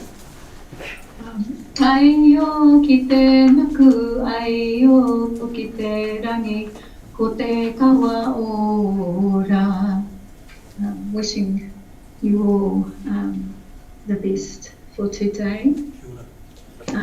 Ko Buffy Napier tōku ingoa, ko waiau, ko Tongariro te maunga, ko Taupo nui a tia te moana, ko Ngāti te rangi ta te hapu, ko Ngāti tūwhare tō te iwi, ko te hiauhiau te tangata. Nō reira, tēnā koutou katoa. So, regarding my submission, previously I've lived in Motutere as a resident in Waitapu, and I've also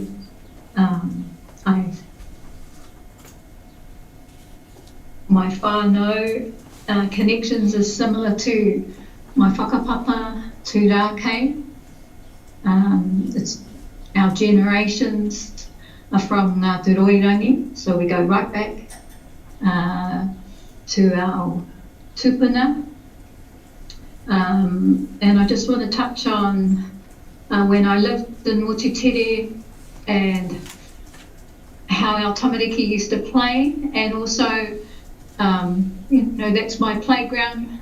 I'm 56 years old now, and the lakeshore was always our playground and significant to us because of our huia, who was part of those many ceremonies that took place back in the days, taking our tūpapaku to the island over to Motutere. So that has a huge significance to me, our kaitiakitanga, and those things are tapu to our iwi, which Rake also outlined.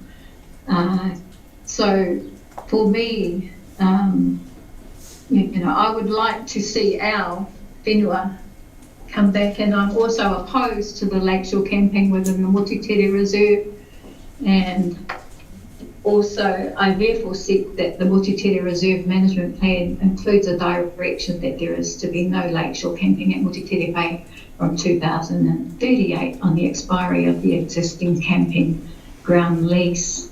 I also want to say I'd like to allow the mana whenua the opportunity to be the kaitiaki once again of our taiao and our environment to protect our waihi tapu and lake shores, especially for our tamariki mokopuna. And I tautoko the kōrero from Dake and Rachel. Living in Motutere, it's always been a sense of entitlement for those campers that frequently came and stayed there. And it's time that it needs to be stopped. And yes, they will be educated going through this process. And once again, our families, the generations of our hapu and our iwi can take charge of what belongs to us. Also, in terms of the incidents that happened, I've written on my submission around the incidents that have happened whilst my children were growing up and playing down at the wharf. Not once did they have an accident with a boat or an altercation with a boat. They always came home to me, and my tamariki are now in their 30s. And now my mokopuna, their children are going back there and playing and enjoying their lakefront or their lakeshore. So in terms of safety, from my experience, we have had no accidents. However, when the time comes for the use of public access, then those things will be planned well in terms of how things are exercised with the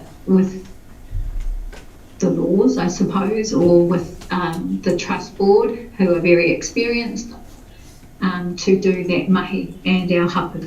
So we have some expertise that can run those things. Also, just want to elaborate regarding Richard Te Hiuhiu, my cousin, who is no longer with us, and Tahipi, when they worked on the project with Motutere Waitapu Road. So that was another thing that happened to our people in terms of leases that had expired. So the whenua came back to us to manage. So, yeah, nō reira tēnā koutou katoa. As a kaitiaki and guardian of the island, Motutere and the surrounding waihi tapu and sacred pa sites, the urupa, yeah, I hope that from today's kōrero and discussions that we'll have a clear pathway as to a better future of taking care of our whenua and our lake and our iwi and hapu and marae. Nō reira, tēnā koutou katoa. Kia ora, Buffy. Any questions or clarification for Buffy? Well, yeah, I am. It sort of, thank you, Buffy, thank you. It sort of follows on from what Rana was talking about, actually, about the concern about it being very public and much more public use.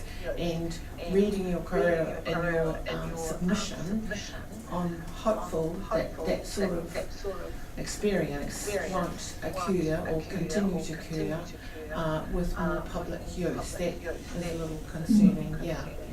It's not a question, it's a comment. It's just like we have to be mindful of that, I think, when we are opening up an area to more public use and making sure that everybody is welcome there at any time. Yeah.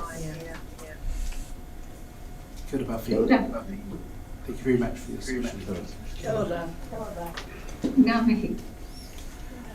So Whai tōra. so the next speaker is Martin Wakaira, I'm assuming is using Rachel's login.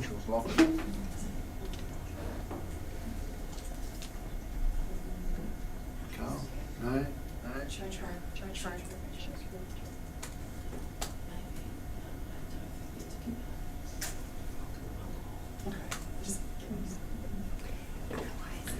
Are we going to call Chair?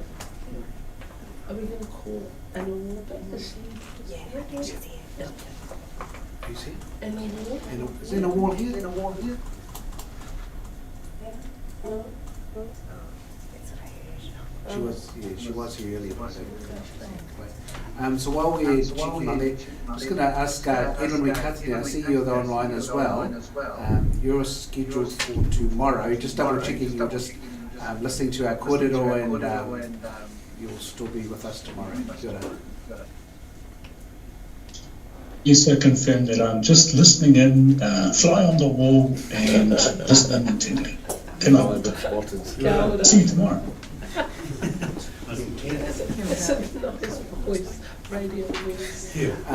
So what we might do is, Kelly, do you mind speaking now, and maybe we'll give you a slot to Martin after the break.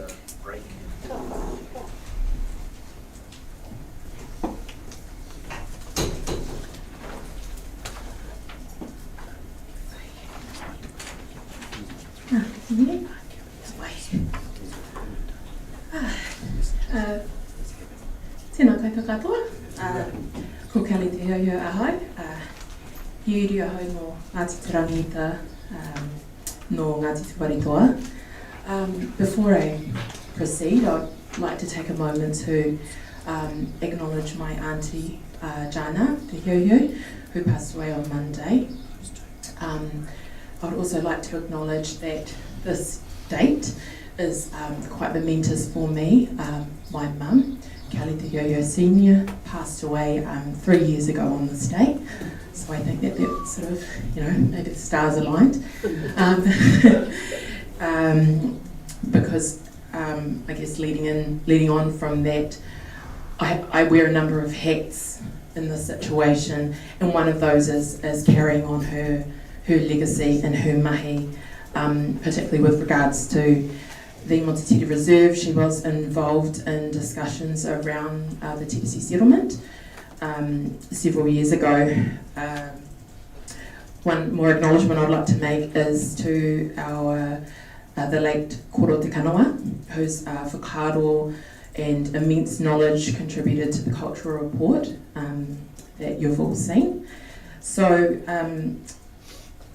I am a descendant of one of the original owners of Motutere Reserve. Of course, I'm a member of Ngāti Turangi-Tongariro, Ngāti Tuwharetoa, but I come here with quite a clear angle, I think, in that I live in the village neighbouring Motutere Reserve, or right in the centre of it.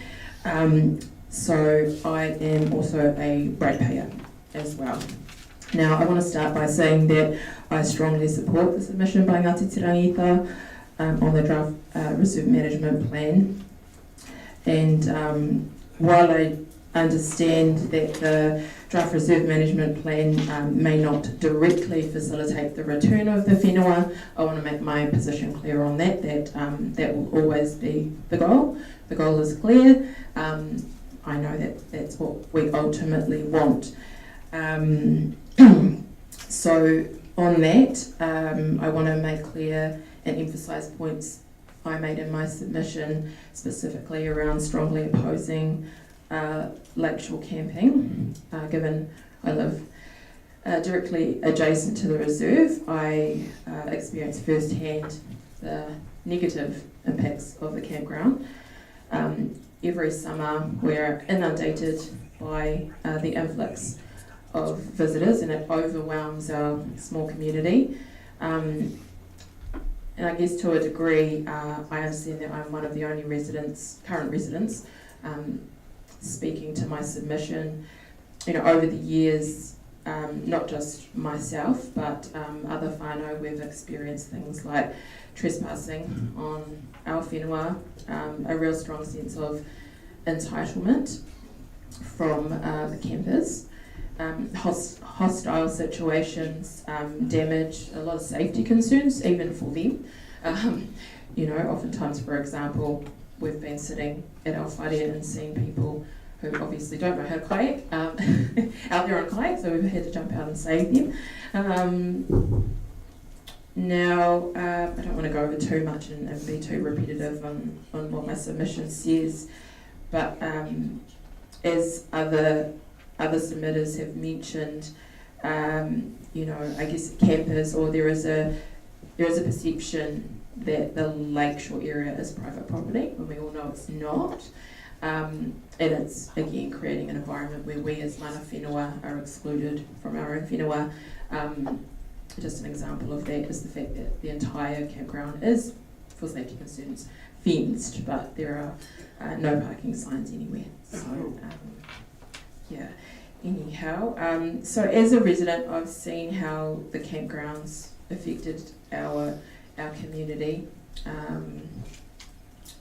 I won't repeat too much of my current submission, but I just feel like we shouldn't have to constantly explain, assert or defend our right to live next to the reserve, or defend our birthright for that particular whenua. It's our tonga, and we have a responsibility to take care of it. Particularly around the cultural protections of the draft reserve management plan, I support any action to increase education around how important the whenua is to us, and people have shared examples such as po and signage and that type of thing. Specifically, I would like to see more education around, or to prevent people from trampling on the point, because it's something that we've had to manage ourselves constantly over the years, and try to educate, I guess, everybody who comes as a visitor to a place that's very special to us. I think I made clear in my submission that I would like, and I would like to see hapu participation in the management of the reserve continue. As Tākinga mentioned, I would like to see that increase as well. And you know, I see that we have started it, but I think there's a way to go. And again, I want to be clear about my recommendations that we include a clear direction in the RMP that lakeshore camping at Motutere Bay ends by 2038 when the current lease expires. But I want to touch on the fact that I think as Tū Wharetoa, our people are very gracious, very accommodating, and we are constantly the ones who have to compromise. Even in advocating for this position within the RMP for lakeshore camping to end, I think the graciousness of our hapu should be acknowledged. Now, on the sort of the restoration of public access, I'm really glad that the Cousin Rana mentioned the concerns that we as residents or as whānau have around opening up the lakeshore to the public. That's most definitely a concern, but it's something that if lakeshore camping ends in 2038, we have 14 years to work out together, and I would expect and hope that we're a strong part of that conversation, but we have 14 years to figure out together how we do that in a way that is respectful.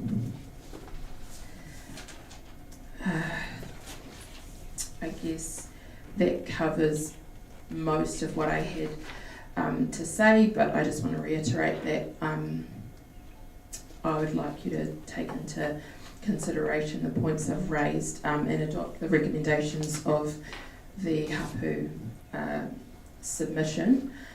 And if there's anything I want people to take away from today, not just the komiti, but everyone who's present today, is to remind them that Motutere is our birthright first and not your campsite. So, kia ora. Kia ora, Kelly. Is there any questions of clarification? I think Councillor Taylor. Thanks, Kelly. I've read your submission and you've picked up on one of the points in your written submission there around access to Motutere Point and to private property. I'm just interested in any solutions you might be able to offer, because I'm just conscious that campers would be for want of a better word, a captive audience to be able to provide information and to educate day users, totally random. So I'm wondering how in your mind could we delineate private property, campground, or not campground, sorry, the reserve land, and then the sacred area at the point. And how best can we work together to ensure that those lines have some demarcation? Sure, thank you for your question. I guess I'm glad you asked that question because my day job is communications. And rule of thumb in the world of communications is that we exhaust every avenue possible to communicate to our various audiences, whatever key messaging you want to cover. And I guess I know that the council do have several channels available to them to communicate to the public, whether it's in print, signage, digital, so websites, feedback, that type of thing. So that's how I would foresee that happening. And I think it's great that we've kind of got to this point in terms of there's a relationship now with what I think there's the start of a good relationship between hapu, the committee, the council, but also the lessee, the current lessee. There are avenues of communication there which I don't think were there before. So, yeah, I think we've got lots of options. Tina Rakoi, thank you for your comprehensive submission. I would like to pick up on the point around Objective 6, which is around leases and licences. And in your submission, so currently the objective is leases and licences are provided for where they support Motutere's recreation values. In your submission, you extend that to include cultural values. And I'd be quite keen for you to elaborate on that for us, please. Yeah, sure. I guess I don't have my submission in front of me, unfortunately. I guess in that area it was quite clear in the draft RMP, quite specific about how you give effect to recreational values, but I want us to be specific. So there's no chance for confusion around us giving effect to cultural values. I feel like there's too much potential for movement if we're not quite, And I don't think that those specific, or the avenues in which we give effect to the cultural values is something that should come from me alone. I think we have lots of information in there and how we can do that, and the relationship between the community and hapu to work together to figure that part out. Yeah. Thank you. I have one more question around, you made comments around hapu management in your kōrero and in your submission. You talk about supporting Action 1.1.1 around where the council and hapu work together on key operational decisions. Was there anything more on that point, or just a question? I don't know that I have anything to add to, yeah, I think I have a lot to add in that area, but I guess by having those caveats in there, we can ensure that decisions such as, for example, the domes that are currently on the campsite is a conversation that might in future happen in partnership with us, and so not just consultation with us, partnership with us, and I'd like those practices to continue, to start, continue going forward. Thank you. Kia ora. Kia ora, Kelly. I just want to pick up from Councillor Taylor's kōrero around the concerns opening up to the public. Now, thank you for the reminder in terms of we have 14 years to figure this out. What do you envision that would look like? Honestly, I wish I had more time to think about it. It's been a very busy time. However, at a bare minimum, I think, you know, if I think for my auntie, for example, who lives literally right next to the campground, you know, across the fence, is that we have specific plantings in place to create a natural barrier between our village and the public day use, but also, and I'm no expert, you know, a communication person, so just a support function, but clear rules in place on how the public should behave, you know, to restrict things like we see in Taupo Bay with alcohol and rubbish and litter and that type of thing. Yeah, I think clear messaging, but also management from council. I think I do recall that a few people mentioned earlier, I think it might have been the Terry's, around them wanting increased management for Taupo Bay. So I would expect that something like that would be included in any discussions around how we manage public lakefront, that public lakefront area. Yeah. Kia ora, Kelly. I've got nothing else but to say you and I are in this position today with my cousin, who's laying in state. So thank you for coming, thank you for being here, and go well to your auntie. Kia ora. Kia ora, Kia ora, Kelly. So just to give you an update, so what we're going to do is have Martin next, and then that's basically speaker group 3 finished, as well as Vicky Asher is no longer speaking. So the plan will be to, after we've had Martin, we'll adjourn for our afternoon break, and I'm going to ask us to reconvene at 4:30, which is just a little bit earlier, but that's just going to give us a bit more time in terms of the final session for the day. So Martin, kia ora.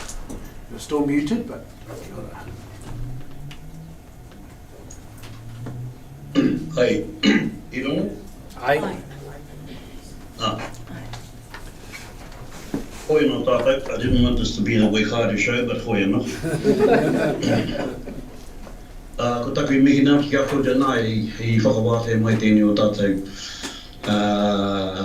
Tēnei o tātou tai mana ki kōrere nā kōrere pāniki tēnei o tātou kaupapa. Look, thank you very much for the opportunity. After listening to my wife, I thought I rang her and said, geez, you should have just carried on. Hello, dear. I want to come from another perspective, though. I was brought up in the area, 60 years of being there, okay? And we still have a home there. 60 years in Waikato. And I want to speak on behalf of all the others who were 60 years there. One of them just happened to pass away, and they just mentioned that. And tēnā ka mihi atu ki tō tātou ni whanaunga aroha. And I want to talk about all those who cannot be here, and all those who are listening in.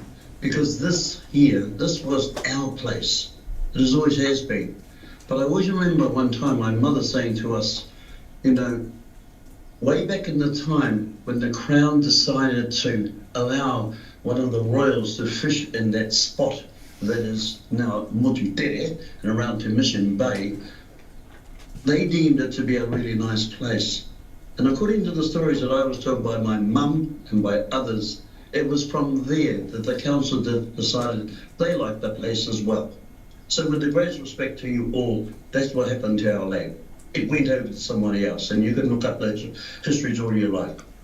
I left, I went to the local school, I was part of the local community, I was part of the kōrero. That place at Motutere, for example, we have a whare at Waitutoko called Te Kapu Whakapipi.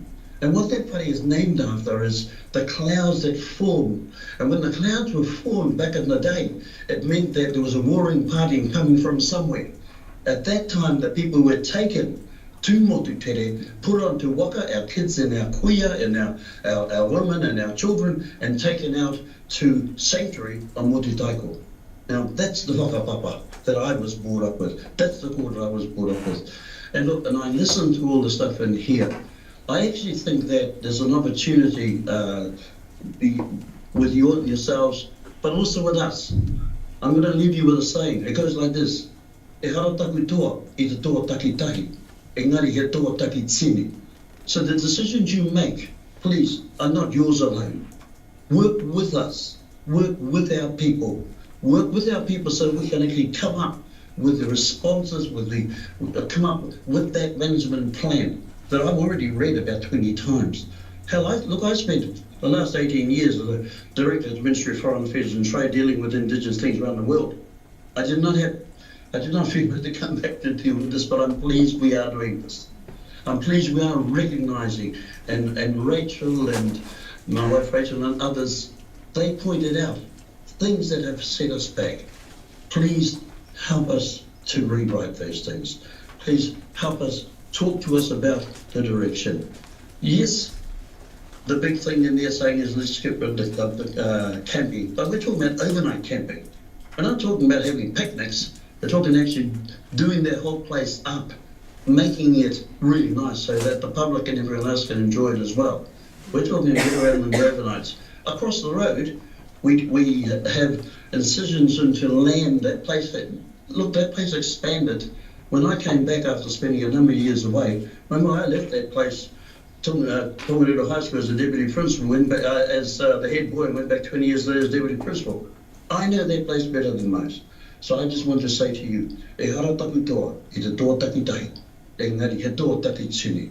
Work with us, and we can actually help you to find the best management plan that is going to be for everyone. Now, one last point, and someone put this up, they said 14 years. I'm hoping it's not going to be 14 years. 14 years is the number because that is what the council gave to this person presently today. I'm hoping that within that, there is a considered plan that looks at putting together a whole range of things within that 14 years. And if it has to come back a lot sooner, then I'll take my portfolio off to all of you and we can get on with that. This does not have to be a one-sided event. But if we can do it in such a way that we come together, us, yourselves, and all our people around Turangi-Tongariro, then I want to say to you, hey, we can move forward. Yes, I've heard some beautiful kōrero from a number of people about different things. Mine is about how do I take the things off my shoulders that my mum and my people and my elders and my chief, even right back to Aho Hepi and Co, off and deliver it so we can get back to that place that was truly, truly part of ourselves. Hey, we've got a lot of work to do as well, but I think we'd like to work together. You read my submission, all those things are in there. Or you're not, koe rei tani inui atu ka koe I tēnei wā. Kia ora tātou. Kia ora. Kia ora, Martin. Questions for clarification from Martin?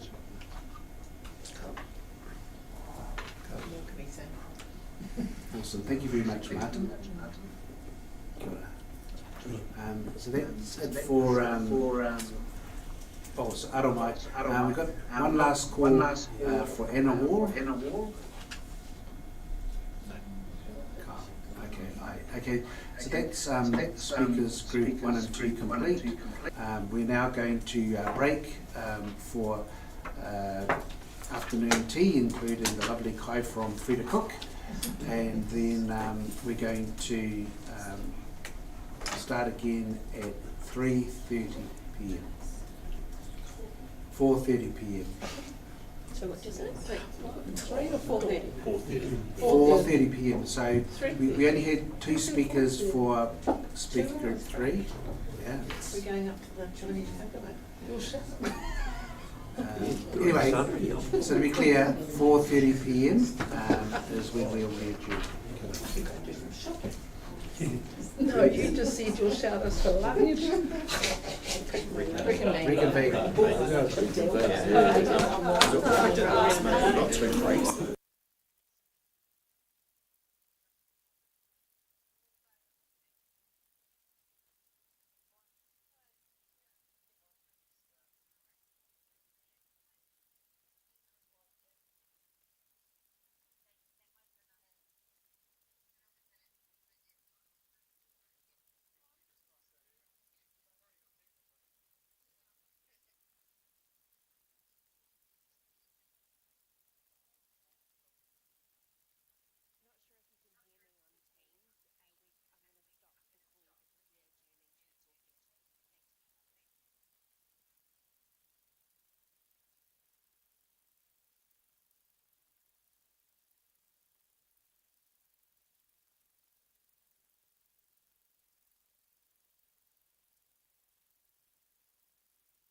Andrew, where are you going? We're starting now. Kia ora tātou. We're just about to kick off when Sandra comes back.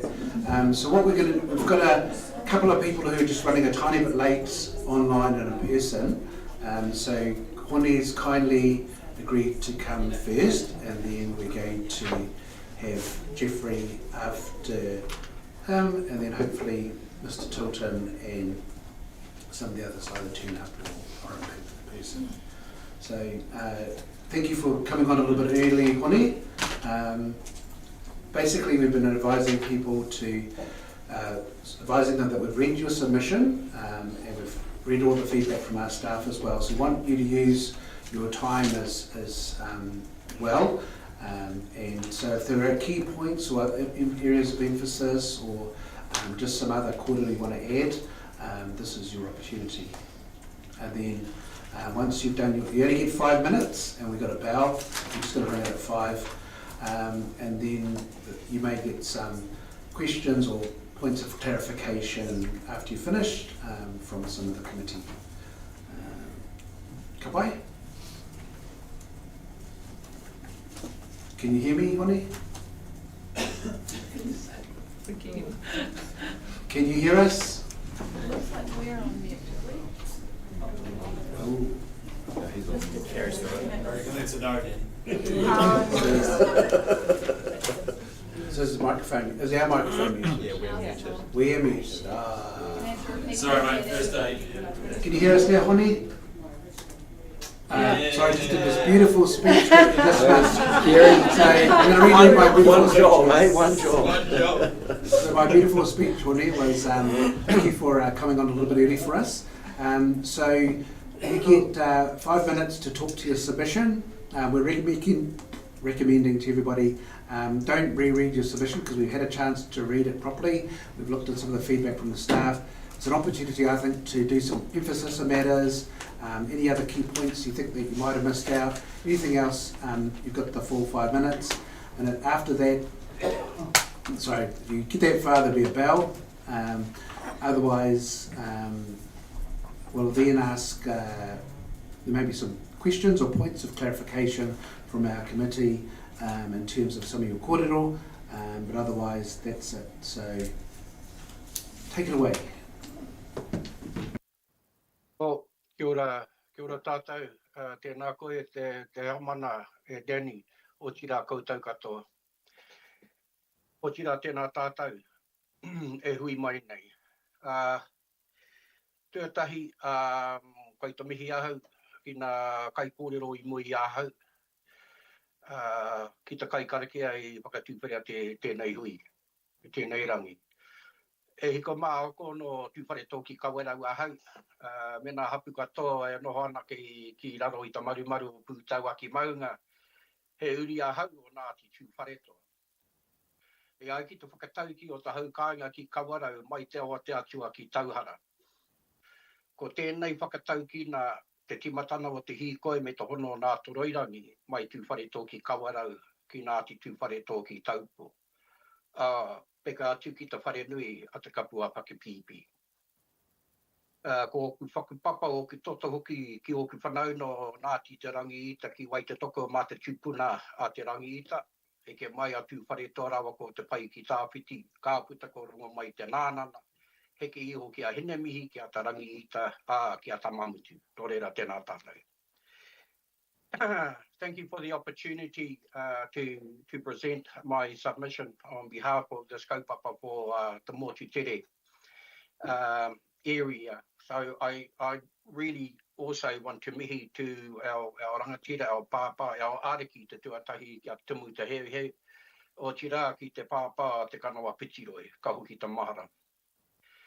I just want to say that the area from Pāka and its way to Motuoapa, including Motutere, lies within the territorial boundaries of Ngāti Tarangi-ita ki Waititoko. I don't want to state the obvious and I don't want to repeat what's already been talked about today. But nonetheless to say that there is a strong connection of Ngāti Tarangi-ita ki Waititoko to the land, to the whenua and to the area that we're talking about in the submission. the relationship with nature, the interconnection of elements of nature and people. These are the cultural, historical and environmental significance that previous speakers have already mentioned. So I won't labour on that. I want to say though that Ngāti Turangi-Ita ki Waitotoko as kaitiaki uphold the uara o kaupapa Māori values of Māori, tapu and mana. The health and well-being of the natural environment is very important. It must be a priority so that our mokopuna and future generations of all peoples can enjoy the serenity of the environment I've just mentioned. So I talk about the cultural values of mana, tapu and mana, Māori, tapu and mana. So Ngāti Turangi-Ita ki Waitotoko cultural values must be respected, celebrated and protected. Māori is maintained through mana whenua kaitiakitanga, tapu is maintained through mana whenua manaakitanga, mana is maintained through mana whenua rangatiratanga.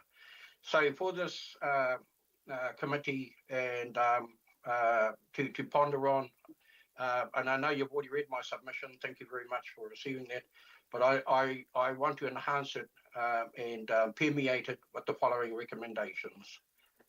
Tuatahi that there be proactive protection of Ngāti Turangi-Ita ki Waitotoko cultural values and cultural interests. Tuarua, second, Ngāti Turangi-Ita ki Waitotoko hapu is included in the management of the area from Pāka, Harris Bay to Motuoapa, including Motutere.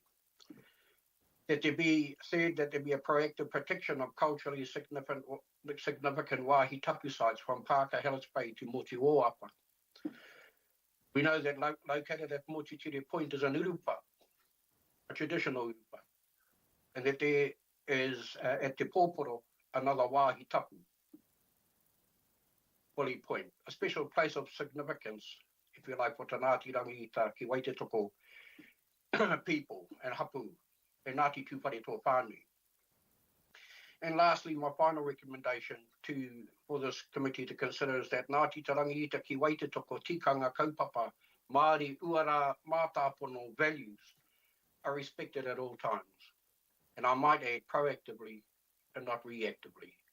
I wanted to share those recommendations to hopefully embellish and enhance the submission that I had sent through from the outset initially. And I share these with you all and also with those that are listening this evening. Nō reira, tēnā koutou, tēnā tātou katoa.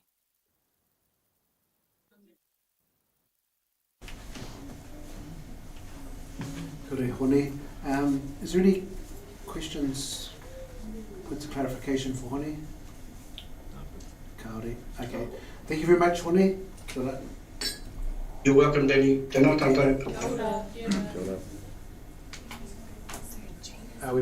We've got Gina online now, and you're right, Jeffrey. If you wait a little bit longer, kapai. Good, Gina. Thank you for getting out of your meeting. You're still muted. We're just going to bring you on the full screen.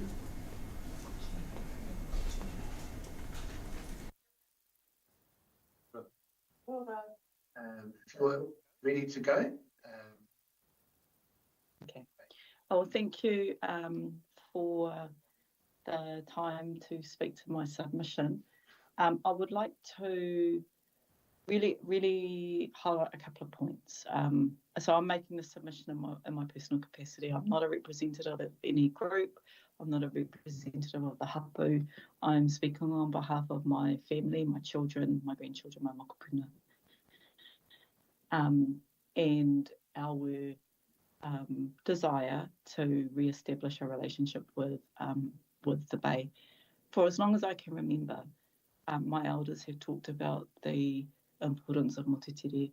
I particularly remember Uncle Te Kanoa Petiroi throughout my childhood and my growing up talking to us about how painful it was that we didn't have the ability to exercise our relationship as kaitiaki with that land, and he would often talk about why it was so important. And I think that the council probably has access to some of that kōrero, and I'm guessing the cultural impact assessment that has been prepared. But it was a constant source of mamae for my elders, many of whom have passed now, when they thought about the way in which the land was managed now and the feeling of loss that they had. And so when I looked at the reserve management plan, there were many things in there that I supported. The whakaaro around potentially stopping the car parking along parts of the bay, and sort of the recognition of the impact that Freedom Campers in particular, but also day users have had in terms of human waste, rubbish, etc., being left there, and the initiatives the council have thought about to protect and stop some of that behaviour happening. There are also things that I don't support in the proposed plan, and in particular, my main concern is that I personally don't think that it goes far enough to remove the lakeside camping, and in particular the current lease to the camping ground. In my own family, we have land, so we are owners of the Waitoko camping ground. We provide camping to the public, and so that's something that we have supported and do provide for. But what concerns me about the camping ground is that there has generations where there has been no effort by the leaseholder to establish a relationship with us as the local community and as the hapu. And I think that if there has been no willingness and genuine engagement to foster positive relationships with us now, then there's no reason to think that that behaviour will change into the future. So I think we can look at how he has behaved in the past to sort of understand how he's going to continue to behave. So I just, I'm really disappointed that there hasn't been genuine effort to establish good relationships with us. We have great relationships with a number of commercial operators in our hapu area, and government agencies and local government. But you can't have a relationship with someone who doesn't recognise your history and sees you as an obstacle rather than as a member of the community that he's operating within. For me, when I look at the camping on the lakefront, I just think the fencing that has been erected, the way in which the camping ground people have physically erected barriers to prevent, to signal that that's their property and that you shouldn't trespass on it, notwithstanding that that's not legally the case. Those physical symbols of placemaking are very clear that we're not welcome. The signage that is up there saying, if you're a visitor, please report to the campground, we don't have to do that. But the signage, the things that have been erected on the reserve all clearly are intended to and successfully do send the signal to us that we're not welcome. And I think that's not acceptable. That's not the purpose of the reserve, and it indicates the mindset of the people that are there. And I think the council should really be thinking about the position of the community that elects you, and the residents and ratepayers of the Taupo district who are asking you to exercise your discretion in a way that allows us to to take our children there, to not feel that we're being excluded or unwelcome in our own whenua. I think that I think you should adopt a reserve management plan that enables that, and I've got some suggestions in my written submission.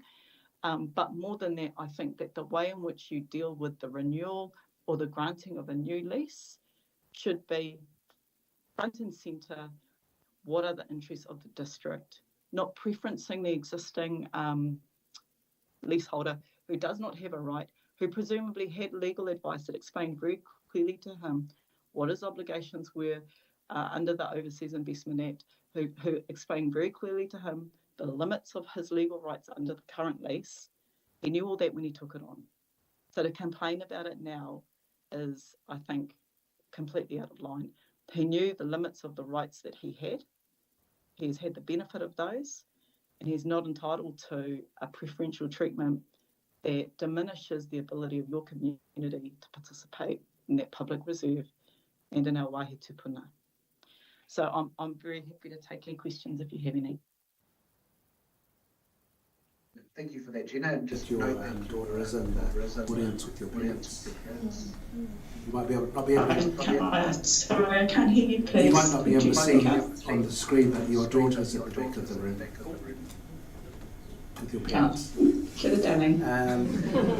So one of the questions for me is you pointed out the issue that if you expand the area at the back, there's a potential risk that we might be getting more closer to some of the culturally sensitive areas, and you didn't feel that there was, we didn't first identify adequate controls. Did you have any thoughts on what might be adequate controls? Like, I mean, we don't want to put fences necessarily, but there might be other stuff we can do. Yeah, and I think this is where if we had a good relationship with the camping ground leaseholder, I'd have more confidence that he would be telling people, you know, stay away from this area and actively monitoring that, but I don't have that belief. I don't think he will do that. So that would have been a really effective way of managing the ongoing incursion and sort of discouraging people from being up there. I don't believe that will happen though, because it hasn't happened to date, so I don't see why that would change. I think the way in which, you know, placemaking can subtly encourage people to go into certain areas and to avoid certain areas. So there could be some planning and construction that might support and discourage people from going into areas that are sensitive. But my overriding concern is that the more people are camping closer to sensitive areas, it's inevitable that they're likely to stray into those areas. So I would be doubtful that that can be mitigated.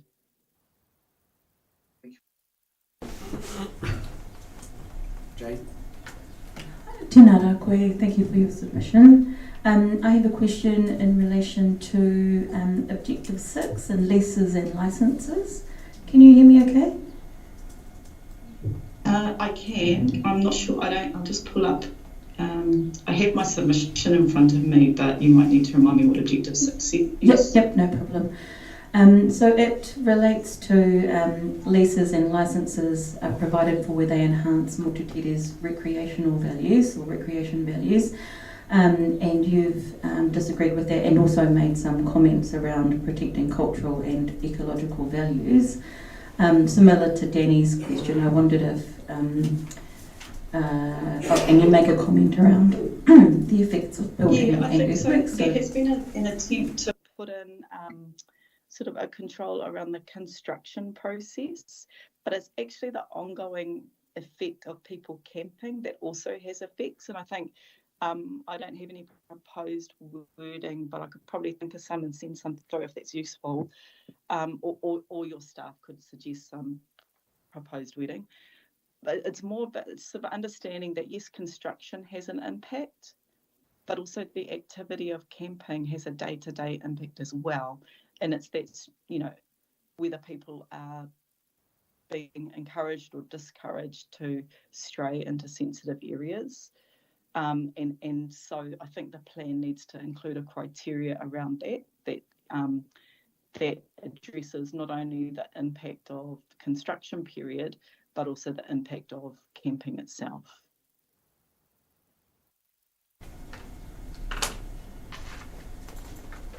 Kia ora, Gina. It's not actually a question, it's just a follow-up from what Danny has just expressed. Your daughter's here today. She's here amongst us. How do you feel about that? Because she's a mokopuna, hey? And it's really lovely to see them here today. Kia ora, Gina.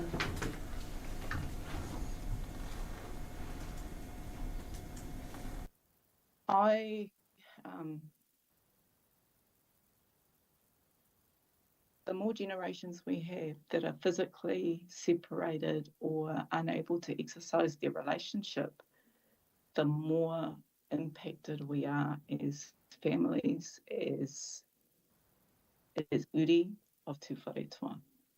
And I think it's really important that we have an opportunity now to provide for that. What concerns me is I think the lease currently ends in 2038. My daughter's 17. By that age, she'll be in her mid-30s. How many of us at this table today will still be here? No doubt the camping ground leaseholder will have moved on as well. I'm sure he will have put out for tender his lease and any renewal of lease, and he will have moved on by 2038. But the older my children get, the more distant we are from the land. It has an impact on us and our relationship with our history and with our whakapapa, because it makes it something that is theoretical and not lived. And I think it's really important that we take the opportunities to restore those connections when we can. And you have that opportunity to help us. Ngā mihi tēnā.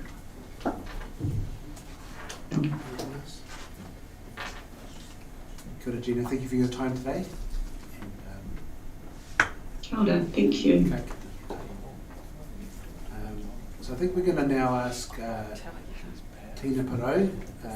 So just try and bring her up on the full screen, and she can unmute herself. And so we've got about 5 minutes, but we're not that strict. Especially with you, because I'll probably get a bit So welcome, Tina. Good to see you. And you're still... Can you hear us? I can. Oh, I can. okay. Kia ora, Danny. Okay. Just when you're ready. O kia ora koutou. Ko tēnā parau tōku ingoa, he uri ahau no Ngāti Turangi-Tukua me Ngāti Hikairo. Lovely to see you all here today. I also just wanted to reiterate how helpful I found listening to other submissions today, and wanted to mihi to my cousins who have been doing a really great job in advocating for our views over the last few months with the council. For those I haven't met, I'm an environmental planner, and this submission is also, as with Gina's previously, this is a personal submission. My family has been in the rohe conservatively for 775 years. I worked back today because I wanted to make sure that I had articulated clearly my connection to Taupo Moana. So 28 generations from Ngā Toroirangi to myself, which is, as I said, conservatively 775 years. My family also whakapapa to many blocks in Tauranga Taupo. And in my submission, I just wanted to, I guess, acknowledge the views and aspirations of Ngāti Tirangita. I'm here to support them and to support the mahi that they are doing in their rohe, and we're very grateful to the hapu for all the work they've been doing. I'm also a past student of Te Kanawa Pitiroi and spent many of my time in high school walking through and having wānanga at Waititoko, and I'm sure he's been brought up a lot today.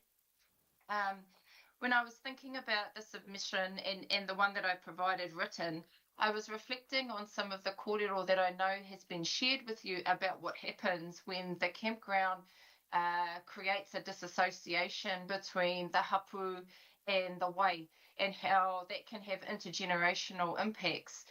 My experiences, I guess, have been very fortunate because I have had undisturbed access through particular public reserves, and I always note Animeria Place, which used to be called Willow Inn, and through which many of my family spent every summer at.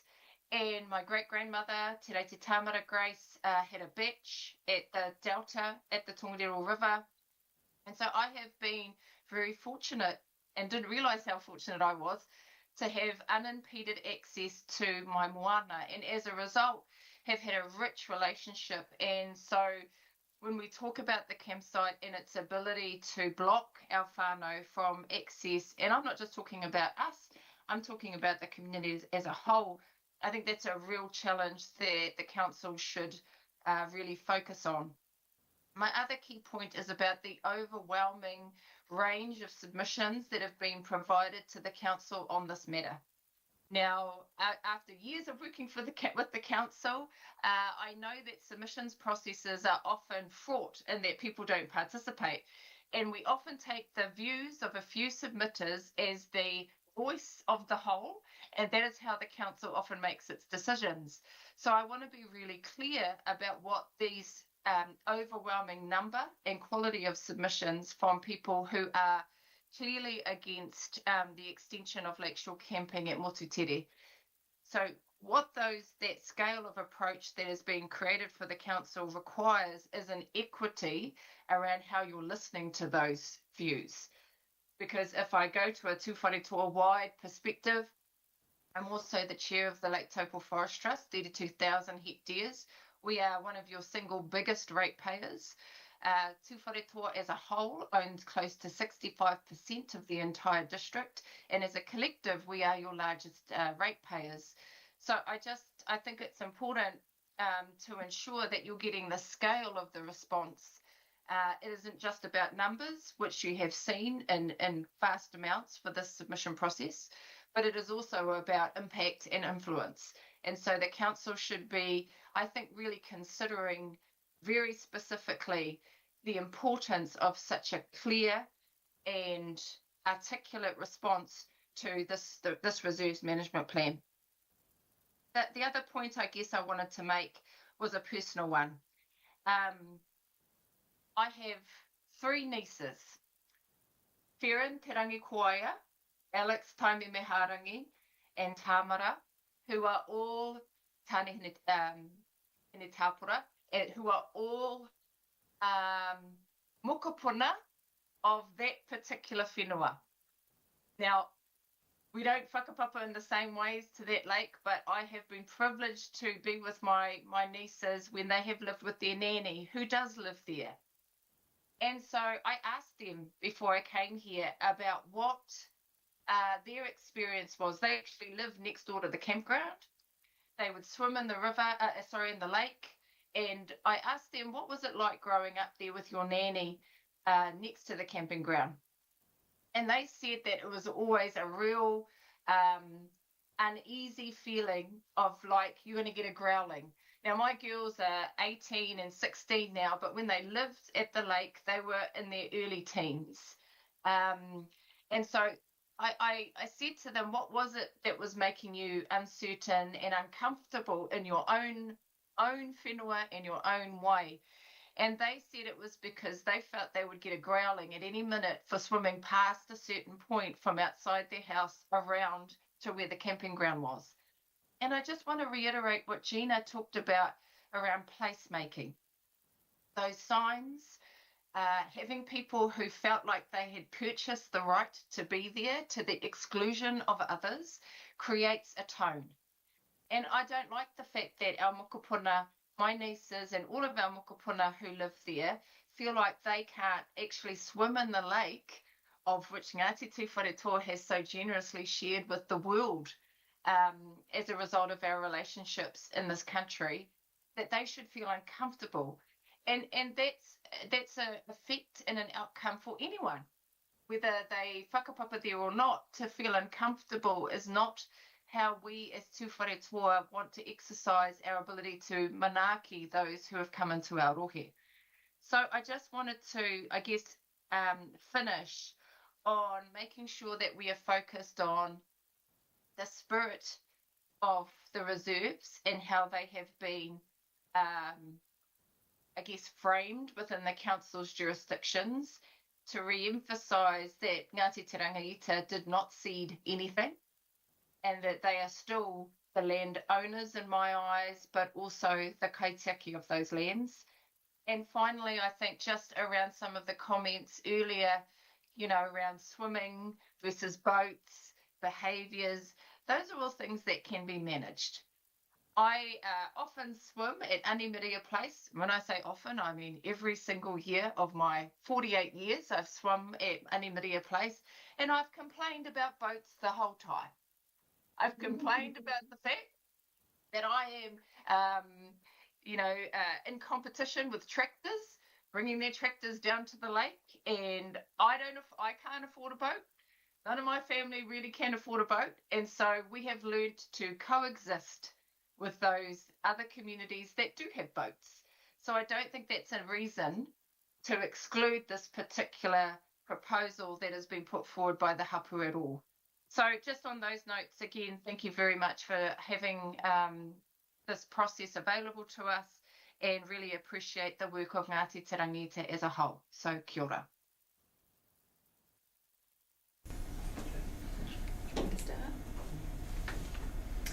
Tēnā rā koe, thank you for your submission. And thank you for opening with the data you did.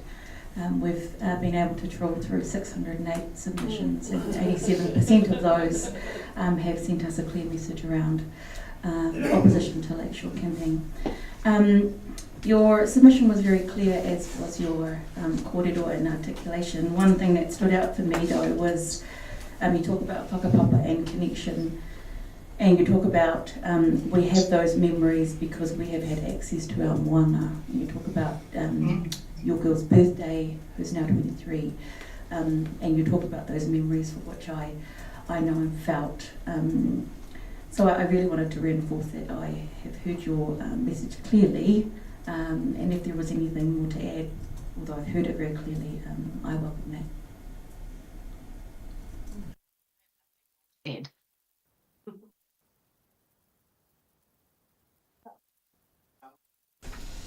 Kia ora, me mihi ana ki a koe te tuhine, rau e tō koro. I just, when you're talking about down at Ani Maria Street and how you coexist with boats and that, we can relate to that because we're just a little bit down the lake. And it was interesting how you talked about that and how we could move forward in terms of at Motutere and just some sort of, can work it out somehow. That's all. I've just got a comment, that's all. Yeah, kia ora. I mean, it doesn't mean I don't complain every summer, but I certainly work it out. Tina. I too swim at Annie Maria as often as I can. Do you have a vision? I've asked other people this. What is it going to look like for you in the future? What's your vision? What do you see? For me, my vision is whatever the vision Ngāti Te Rangita has. I am firmly in the position of someone who has been connected by whakapapa, but I'm not ahi ka. So I would assume that broadly Ngāti Te Rangita have been clear about their vision, and frankly that's the best position for me. What happens in their rohe, I would like to support. Motutere as well as Annie Maria in the future. Ka pai, that's the dream. Kia ora, Tina. Just a quick one, slightly off point. So obviously Lake Taupo Forest Trust is your adjoining landowner, the neighbour to this whenua. Do you have any comments or thoughts on that, apart from you generally support the hapu? Is there anything that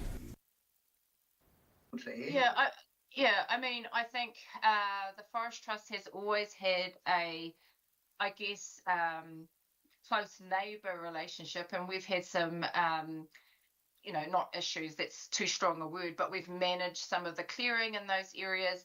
But what I would say for Lake Taupo Forest Trust is that we are also clearly led by the hapu. Like those lands, we just manage them on behalf of the owners, and those owners are all Ngāti Te Rangita. So we are aligned with our hapu values around those spaces. We try to operate safely. We try to operate a sustainable business, but we recognise that our ability to operate is dependent on how the hapu views our participation in these issues as a whole. I think too that in the future, we want to see broader access so that we can offer our owners different ideas of what sustainable economic development could occur in those spaces opposite lake sides as well. It may not always be exotic forests. And so having open access to the lake for the community and the hapu as a whole really leans into some of the diversification that we hope to do as well as landowners and kaitiaki of those lands for the hapu that actually live there. Good, thank you. No other questions? Thank you very much for your time, Tina, and see you sometime, I'm sure. Ka kite. Kia ora. Ka kite. Okay, we're going to ask Jeffrey if he's happy to speak next.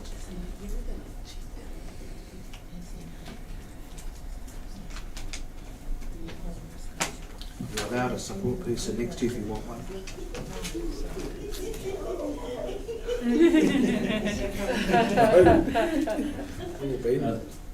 Tēnei te mihi ki a kati katoa, ko tai mai nei mo tēnei mahi nui.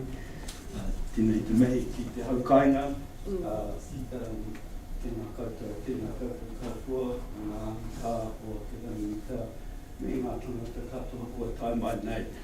Tēnei te mihi aroha ki a koutou katoa ki te tepu. Tēnei taumaha, tēnei mahi, no reira tēnō tere taka kōrero. By the kōrero, you've read my submission, which is not a personal one, it's on behalf of our whānau. Ko te wheresin tākuika, I kua he uri ahau no kaitau me te atiawa ki te tauihu. For the last 30-something years, I've been with my darling who is from Ngāti Tuwharetua me Ngāti Raukawa. She also whakapapas to Ngāti Turangi-Tongariro hoki. And so I just wanted to tautoko some of the kōrero that I've been hearing because it really brought up for me because these issues aren't just restricted to Waititoko when it comes to access to it and egress and use of our foreshore reserves. It's a big problem in Waitahanui where we live and have raised our family. But we've always been drawn, I have to say, to going to Motutere, because it just feels a beautiful place to be. And this was even before I knew that we had our whānau, have whakapapa there. And it always, when I found out that we did, and I said, well, isn't this weird that we are paying a premium price to stay on ancestral land, you know, with no kind of benefit to the haukainga even for staying and paying all those premium prices for being there. And I would just like to skip most of what I've written in my submission and just talk about one 3-letter word that the mana whenua have used in the plan, and that's utu. It's restitution for what has happened, because I don't see it in the plan. I don't see how you are making an effort to make up for the mamai and the loss. There isn't anything looking forward that gives me hope. You're potentially opening up some of the foreshore camping area and making it public use again. That's great, you know, for everybody. But what about specifically measures and mitigations that can be put in place so that the uri can come back to Motutere and stay there and have that connection like we want to have. And at the moment we're having to do it in ways that doesn't feel like it's fair, really. You know, that we have to pay a premium price to come back and enjoy this place. So in terms of mitigations, that's really what I'd like to talk about, just from my point of view, what I think could be helpful solutions. One is that you've got two areas you're looking at to expand campground operations into. I think the one closest to the lake should be reserved for ngā uri or Ngāti Turangi-Tongariro. I think there should be a pō whenua there, and there should be like a hub for the uri to come back to. And I don't just mean getting a discount to stay anywhere on there, I mean an actual area set aside that where the uri can enjoy without feeling we're trespassing on other people's whenua who have all the say over how it's used. That's one thing. I would like to see other tracks established on the reserve that can better take advantage of the beautiful taiao that's there. I think that's very underutilised at the moment, as long as it is predicated by a comprehensive cultural mapping survey. And I believe it's necessary to do a contemporary one rather than just rely on historical surveys, because things change over time. I've been fortunate enough to walk with somebody who's been surveying and walking, doing cultural surveys for 60 years.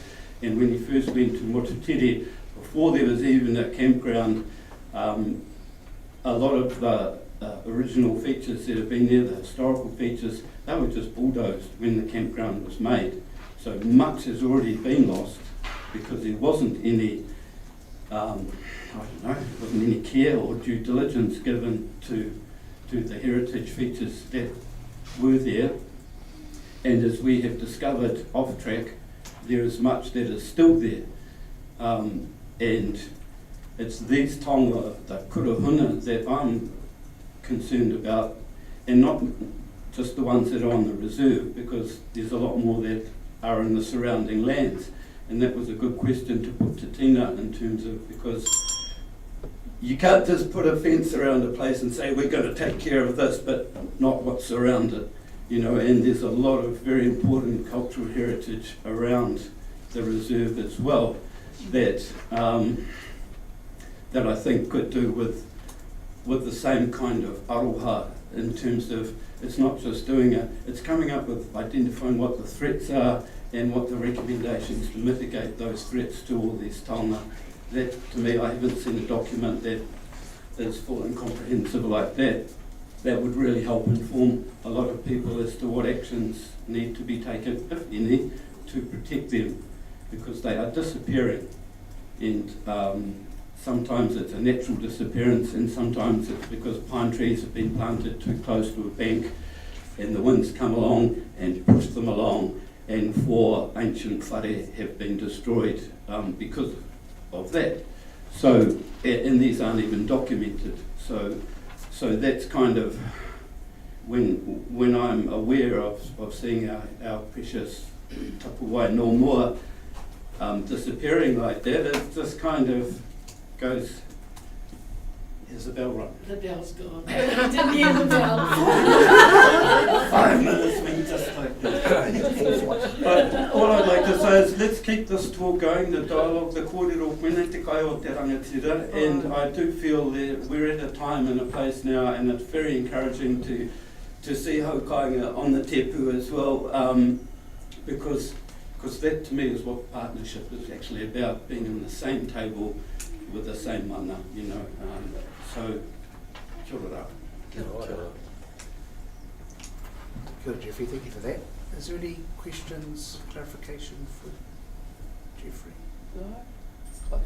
No, thank you very much for your Thank you. Kia ora. Carla Langmead.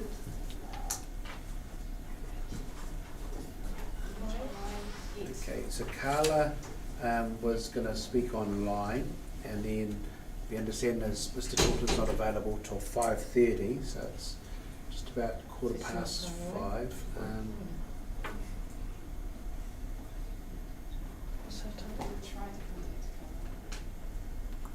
So I think we're going to have to. Is everybody happy just to have a short break? Do we need to adjourn, or we just? We'll adjourn for 15 minutes, and then we'll have Mr. Tilton, and if we'll do a second call for Carla, and if she's not available after John, then we'll adjourn. Kia ora tātou. Kia ora.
Absolutely. Sorry, they just decided that Carla was online. That's all right. No, we'll just give it. Kia ora tātou. So we noted online that we would recommence at 5:25, and I see we've got Carla Lam, spelled differently on the form. It's Langley. It's different on the form. Langley. Yeah, she's going, yep. Kia ora, Carla. You're still muted, but if you're happy to kick off, so just to give you a bit of background, you get 5 minutes to speak. We've all read your submission and the staff feedback on it, so we encourage you to use that 5 minutes just to particular areas that you want to emphasise and anything else you may have missed before. This is your opportunity to do that. And then once that 5 minutes is up, there'll be hopefully we won't have a bell at the end of the 5 minutes, but then there might be just some questions for clarification from the committee here. Kia ora, Carla. So just when you're ready. Okay, kia ora everybody. Thank you for this opportunity, firstly. I haven't done anything like this before, so I felt that this was a very important one for me. Sorry, my cat's down here trying to get my attention. He's keep trying to grab my hand. So forgive me. So, yeah, look, I've been a frequent visitor to Motutere for a few years now, and it's probably one of my most favourite places that I've travelled a little bit, but Motutere seems to be my favourite at this time, and it's my go-to. But what I love about this reserve is a few things, being able to park my small van, there is only me, right next to the water. And although I'm of European descent, I feel a very strong connection here, not only to the lake, but to that particular piece of land. It's a very spiritual experience for me. It's not tangible. I can't find the words to really articulate it, but it's very palpable. It's a very palpable experience for me. I do think I'm somebody who is quite sensitive to the energies of places and people. The energy across the road at the camp, not the same. So whatever it is, it's in that reserve. And I would really love to know from local iwi or anyone really, I wonder why that is. I've got a big curiosity about that. It's quite profound. So to say I like the reserve really minimises the actual inner event that I experience when I go there, and why I'm affected like that. But I know that when I'm affected like that, I know that I also bring home to, the people I work with and my family as well. So I recognise how it affects me. I bring that, and I bring that into my community as well. So it's quite a sacred spot for me. And I see also the Lake Taupo as the heart centre of Aotearoa, really. Again, don't know why I feel like that. I just do. I feel deeply connected and almost protective, actually, about the sacredness of this site. I can't emphasise that enough, really. And yet I have no direct cultural connection with it that I'm aware of. I'm a person who actively participates with Wairua. I believe that when connection or partnership with Wairua is established, then anything is possible and collaboration is easy. I work in mental health, and Motutere Reserve is where I go to replenish and restore and take, like I said before, and take that energy back to others who are struggling. The thought of not being able to do that would be extremely impactful on my life. What I don't like is I keep away when it's crowded. It's far too busy at times, and that makes me sad to see all the jet skis and white noise, basically, that feels like such a contradiction to me, to that connection with the land that I feel. So, yeah, overpopulated, and not everybody, but some people aren't really being mindful of where they are, and that really saddens me.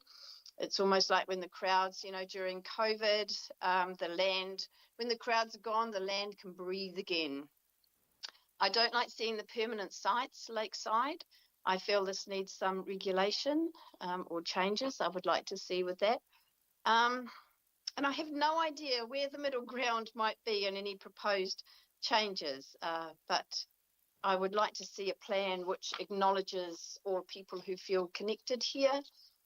I would hate to see yet another pleasure being taken away or over-regulated. I see our beautiful planet. I'm a wide thinker, as you probably already guessed, and our beautiful planet is seen as often limping back to health, and taking away pleasure doesn't help the greater cause, I feel, but balance would be key. So I'm hoping that the decision is a values-based decision and not a financial one. And I hope, although I understand that there needs to be the financial decision has to be in there as well, but I hope it's a balanced decision, and that there's a nice, robust process and negotiations around this. Yeah, and that's all I really have to say, apart from thank you. And I have faith that all those concerned with this decision can reach a decision that, whilst not be ideal, might be okay enough. And thanks. Thank you for listening. Is there any questions? Mari, kia ora. Oh, kia ora, Carla. Really like your wairua. Really felt it. Thank you. For someone who hasn't been down to the campsite, I know you said you're still trying to find out what the difference between the two sides of the campus. Can you just drill a little bit deeper there, please, in terms of how you find the difference in feeling on both sides of the road? Yeah, that's hard to answer because it's not very tangible. So the word that pops into my head is probably about the water, I would think, and being close to that water. That's very healing for me. Yeah, I get into that water as soon as I can, and I feel a deep connection with that water as well. It's like I often lose sight of where I end and where the water ends. I feel, yeah, so it's probably something to do with the water, I would say. Yeah.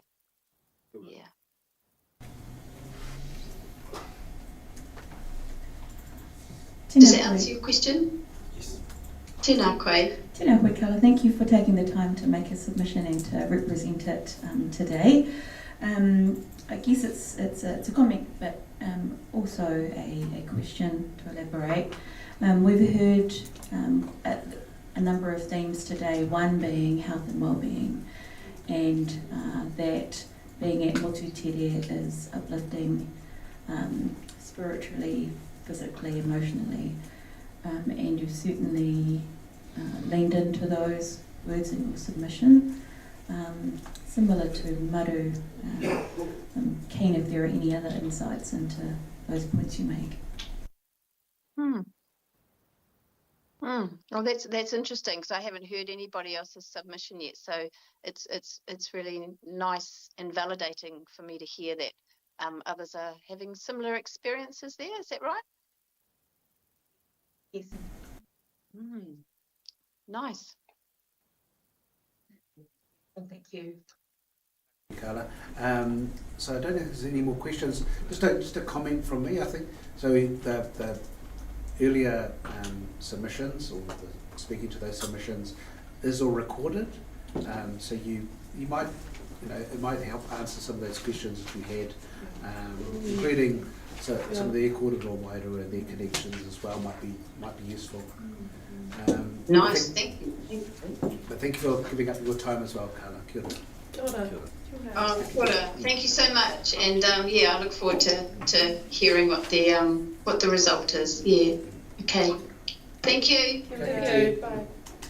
Kia ora, John. I see that you're online, and we've kept you for lucky last, and we've already communicated that we've extended your kōrero for 10 minutes, although we're a little bit, we're a little bit flexible. Just when you're ready to speak to your submission, please proceed. Okay.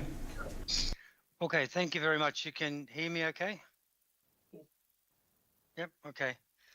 Look, I won't keep you long. I think that the submissions, my submission and my comments, obviously in attendance at every one of the committee meetings, being asked questions, and I think you're well aware of the arguments and my position and the position of those people that have stayed on the caravan park for many years. And so I don't really want to go back over those points. I want to just concentrate on what I think is the solution as I see it, and one where I've been in contact with the representatives of the hapu, and whilst we were not able to put a joint submission in based on, I think, timing more than anything, we certainly were able to reach common ground in many of the areas.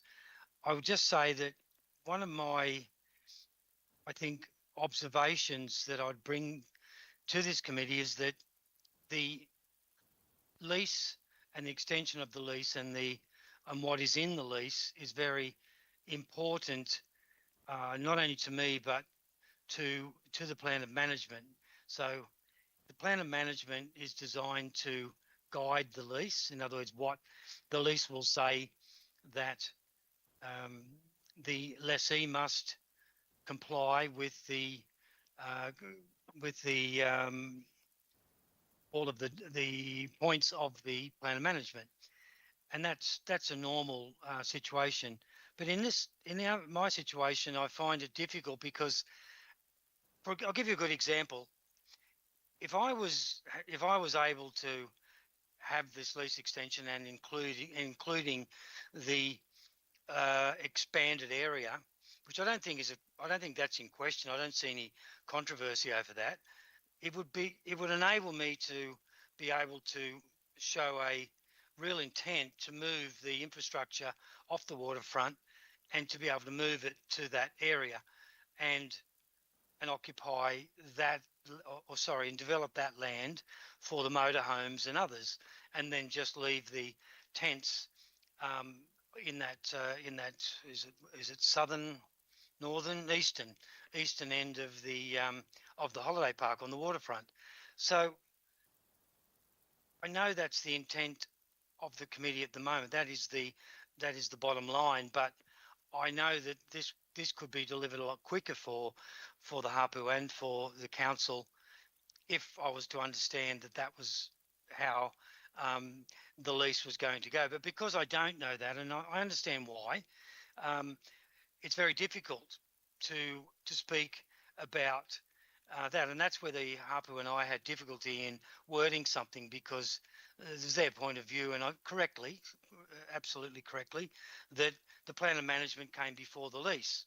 But I just raised that as being something difficult for me to really comment.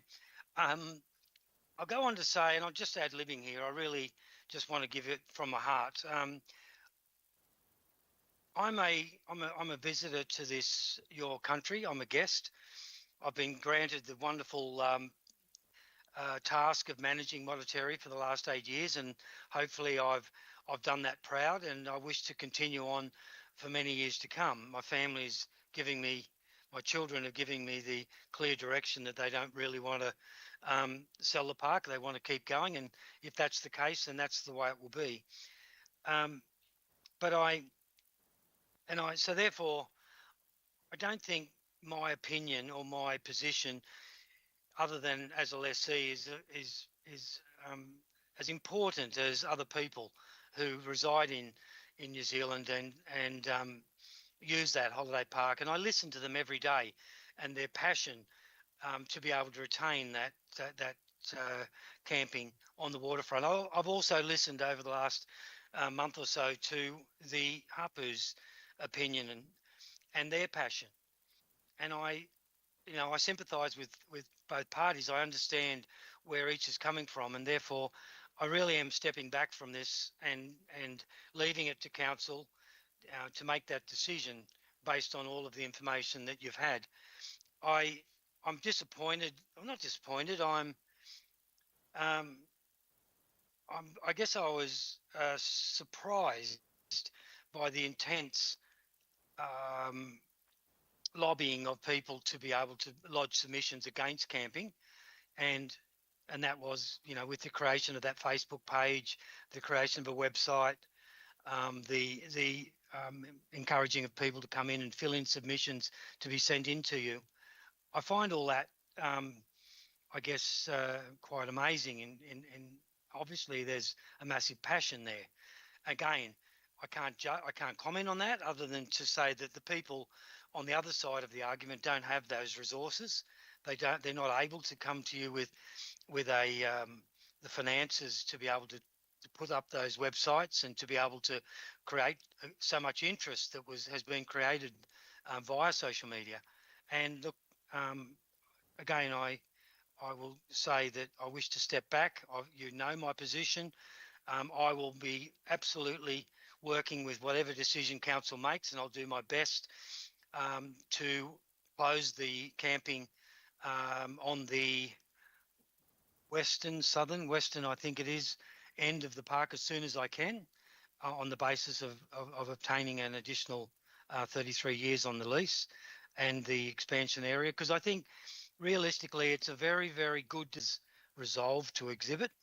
But I make that comment because I think that's the one thing that I simply can't agree with, because I've seen what happens at the peak times. I've seen the chaos, and I just don't see any reason why people being inconvenienced slightly by parking across the road would be such a big deal.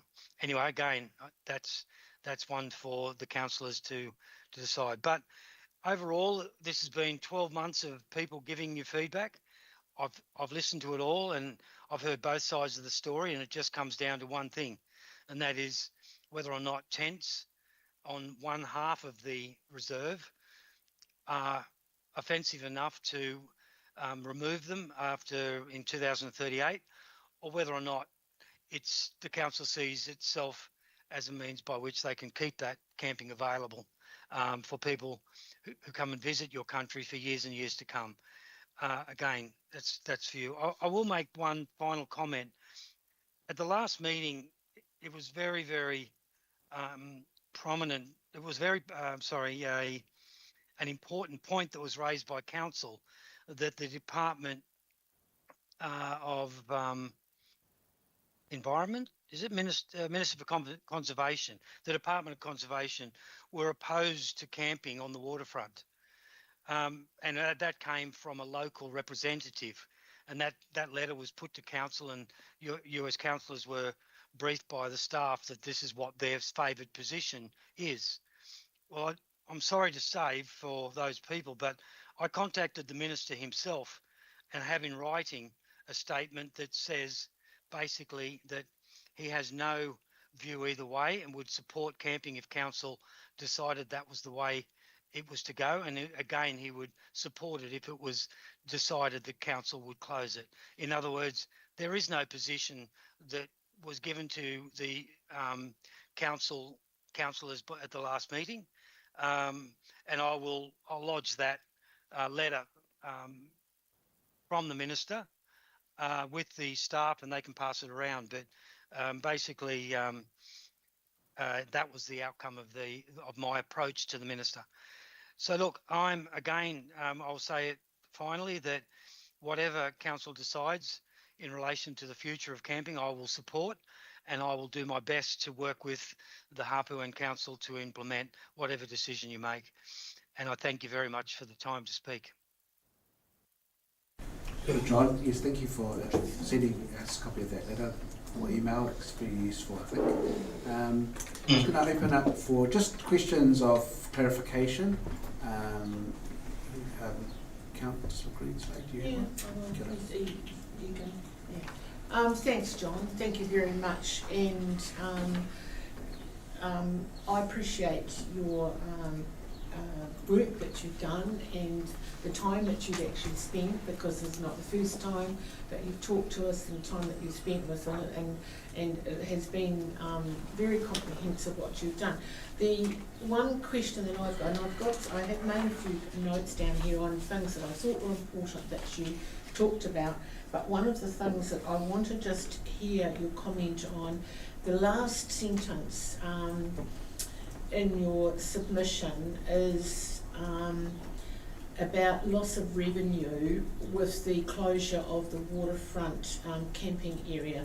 With the opening up of the back area for camper vans, do you really think that it would be that much of a loss? Because most of I'm thinking probably 90% of the people who come through there in camper vans are visitors to the area, and they won't sort of know the difference, and it's such a beautiful spot. So if you're driving through the camping ground and you're going to park up high at the back of the camping ground, you're going to wake up in the morning with that beautiful view that we all love. And I am sort of wondering if you really think that it would be such a major loss of revenue to you. Yeah, look, I appreciate the question, and it's a very good question because it raises what I said before. I'm talking about a plan of management on one hand with a limited period to run on my lease with no expansion area. So I'm speaking to a plan of management on that basis. And for me to talk about the expansion area that doesn't exist is very difficult. And in my submission, again, I keep pointing out this to the hapu and to yourselves. Putting one before the other, the lease and the plan of management, was always going to create this type of issue. If I knew that this expansion area was there, and I support it 100%. You've heard me say that I don't want motorhomes on the waterfront. They damage the area, they compact the grass, it's noisy down there. But not having an area to be able to accommodate them was always an issue. So yes, as for the financial side, I'll make a comment that I hope you understand this, that when you advertise and you're marketing a holiday park and it's a waterfront holiday park, there is a significant marketing advantage in attracting people to your park because you're able to say you're a lakefront holiday park and people can stay on the lakefront. Now, when they get there and they see that they've got a beautiful view up the top of the hill, yes, they most probably will choose that. But getting the initial inquiry quite often from a website or from an advertisement, it's always an advantage if you're a caravan park owner to have that beachfront or waterfront or riverfront or lakefront, and that's an attraction. So yes, in answer to your question, is it financially significant? If I was granted the expansion area and was able to move all the motorhomes up the top, then we were in the position as we are now where tents would remain on the waterfront, no, I don't think it would be hugely significant. Yes, for the short term, I think it will be as people adjust and get to know what Motutere is. But again, it's a position that I've supported in my submissions, is that yes, make it a day visitor area. Yes, allow tents to remain, and yes, move the motorhomes and the caravans off the waterfront over to the other side and the motorhomes up the top. That's the perfect scenario, I believe, for everyone. The hapu will want that camping cease after 38 years, and that's a decision that I think the councillors need to make themselves based on all of the submissions. And again, as I've said, I'll work with council and the hapu as to whatever that decision is. Thank you, John. It's a good answer and very helpful. I sort of think, being slightly devil's advocate here, in Taupo we moved the holiday park from the lakefront out to actually quite a remote area away from Taupo Central, and they've almost sort of gone from good to better because they were able to sort of develop the area quite a bit more. I'm going to ask you another very difficult question now. You've heard a lot of the hapu, you've read the submissions, you've heard the depth of feeling amongst people. How would you feel if you yourself initiated something that was to remove all of the foreshore camping earlier than the 2038 period? Well, that would be dependent upon the plan, the lease, obviously, and the expansion area. Again, we're back to the discussion about a lease, which then makes it a discussion about the plan of management. In answer to your question, I'll give you a background as my discussions with the Hapu. I asked for meetings. I've been asking for meetings for a long period of time. The best I was able to achieve was a meeting with the lawyer. Sorry, I haven't got a name in front of me. Maya, is it? Maya. Yeah, Maya. And we had a very constructive discussion. And my position with her was that I would support the removal of camping from the waterfront, but it would have to be on the basis that the lease was granted and that the expansion area was included in that lease. She was grateful for my comments, but she wasn't able to agree to that because, as she pointed out, that the plan of management was one thing and my lease was another. And I kept trying to point out to her that no, I believe they're intricately linked. And for a decision such as what you're suggesting, and to be able to bring that removal of the, if that is the wish of the council, I have no problem in supporting it. I'm not going to sit here and say to you, you have to give me till to 2038. That's not what I'm about. I will support any decision you make, but I ask you to understand that any decision such as that can only be made if I'm able to move those people off the waterfront correctly. And I think that's the issue that I had with Maya talking to her, was that she just wanted the support of the closure in 2038, but wasn't able to support the expansion, the new lease, because of one comes before the other. And I understand her position, but I don't think that's the case. I really think they're linked. But in answer to your question, bluntly, I will work with council with whatever decision they make. Thank you very much. Councillor Taylor. So, John, Councillor Taylor here. Thank you for that. Look, I've read your 9-point in your submission. Yes. And thank you for the journey you've been on with us. I think we've actually come a long way from where we started. And look, I agree and disagree in terms of one is linked to the other. I agree, yes, they are, in terms of the reserve management plan and your lease, but it's chronology. So it's in the order in which things are done, and it's important for us to get it right in this part of that orderly progression, that we don't rule exclusively some options in or out. And that's what we're very mindful of. So I'm interested to hear you say that you are not wedded to camping remaining on the lakeside through till 2038, that you are flexible on that, again, dependent upon where we land with the reserve management plan and any potential expansion areas. So I won't get you to repeat that, I've heard that quite clearly. The other question I've got is point 9, it's on page, it's the last page of your submission, not all your attachments. You've got the lease making provision for a car parking area at the expense of council. I mean, how wedded are you to that? Well, it's a comment that is made from a person that's run that park for 8 years and watched the mayhem at peak times only.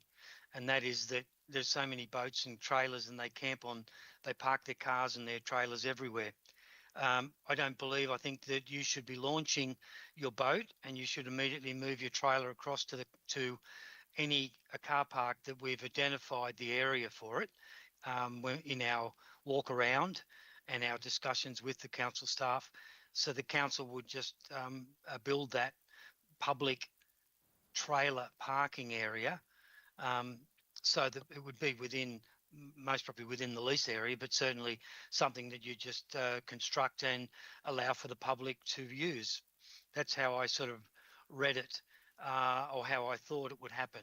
It certainly shouldn't be something that I would be required to construct, being it's not for me, it's for the public. I don't. All I make that comment is again from the observations, and that I think that it's a very, very valuable piece of land, and therefore I've always been against car parking in valuable pieces of land. I've seen car parking on beachfronts, and I shake my head sometimes. Why isn't that a parkland? Why isn't the parking back 50 metres or 100 metres inland? And I say the same thing here. Every time I've ever constructed caravan parks in our designs, we've always moved camping, car parking away from the people, and have the cars away from wherever all the kids are with bikes and so forth. And it's the same here. You want people to occupy that waterfront for a day visitor area, but you're going to have the massive flow of cars and trailers backing and filling and taking up a large area of space, which if you imagine just having a 45-degree angle launch, you launch your boat, you get back in and you go across the road, park it, and you walk back across the road like everyone else does every day on that park for the last 70 years. So I know it's not perfect. If I had my overall belief is that you can build a boat ramp in another area away completely from that, but again, that would upset a lot of the people on the park as well. But it is what it is. But if you can make it a little bit better by making the car parking of their trailers across the other side, you will remove a lot of the problems that you've got. Because don't forget, they don't only park their vehicle, they also pick it up and drive it around and then have to launch to pick up their boat. So there's a lot of traffic going on there in that area. And if you're really going to accommodate them properly, boat trailers take up at least 3 car parking spaces. So if you're accommodating 20 or so, then you're taking up a large proportion of that area. At the moment, those boat trailers park along the Highway 1 and all sorts of horrible places. So it is a problem that you need to face and decide where to put them. And if that's where you want them, then so be it. I'm just saying I don't think that's the right decision. My question is predicated on expense we might potentially incur through our recommendations here. Will go to full council and has some budget considerations around all other projects across the district. So it's not something that this committee can commit to, but it will be a recommendation, and I just need to be clear on that because that will form part of our deliberations and where we land on that going forward. Thank you. Yeah, look, I do. If I can just add that what I'm saying there is that all of the staff reports have indicated that council will require I think a minimum of 5 years to be able to put in place all of the expenses to build the day visitor area. When you're building your day visitor area, this is just another expense of car parking for boats that you would have had anyway. But instead of building it on the waterfront, I'm suggesting that you build it across the road. Thank you, appreciate that. Kia ora, John. Thank you for your honesty today, and also I totally agree with you in terms of having all those cars on the lake side of the road. Waste of good space and good area. I was just wondering, the campers who would stay on the other side of the road, away from the lake, would they benefit if the front was cleared in terms of they got a free rein to the lake, as well as other people who are travelling through, etc. But if I was camping on the other side and there was no tents, etc., I'd feel like I had a better entranceway a bit more relaxed. There isn't so many patches of land that are taken up by campers. Do you think the campers on the other side would feel that way? I can only comment that 95% of the campers and people in tents and backpackers that come through and visit there want to stay as close as they can to the lake, and that is because, look, if you go down there on any day and talk to them, their experience of being up close and personal with that lake is like all of us. It's a beautiful, beautiful location, and again, I go back to the meeting I had with Maya, was that to hear her passion and to hear her conveying the views of the hapu and their I guess their ability or their wish to be attached to that area of land, and they feel that having people stay on there and pay for camping was the major issue. And I asked, our discussion went for an hour, and it was one that I wished I'd had with her years ago, and to be able to understand from their point of view what was the issues, because for the last few years I've been struggling with an understanding of what is wrong with a tent on a waterfront. I can understand the complaints about the caravans. I can understand the complaints about the motorhomes, but I could not understand why a tent would be so offensive to be on the waterfront. I came away from that meeting understanding more. I hope she understood more of what my perspective was of that experience that people are seeking. And look, in answer to your question, I can't judge that. I can't answer that directly, other than to say that when people come there, we offer them choices of sites, and 95% of them will always want to stay on the waterfront. And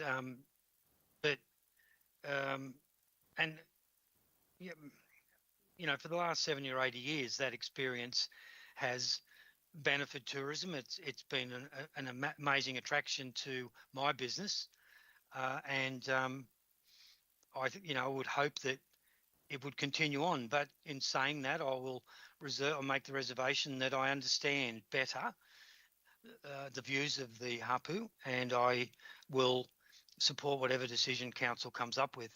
My underlying belief is that the camping of tents itself would be of little interest, and I would like to see it go through to at least 2038, and at that stage there would be another plan of management, and at that point council can reassess the situation, rather than be making a decision now over the next 13 or 14 years, and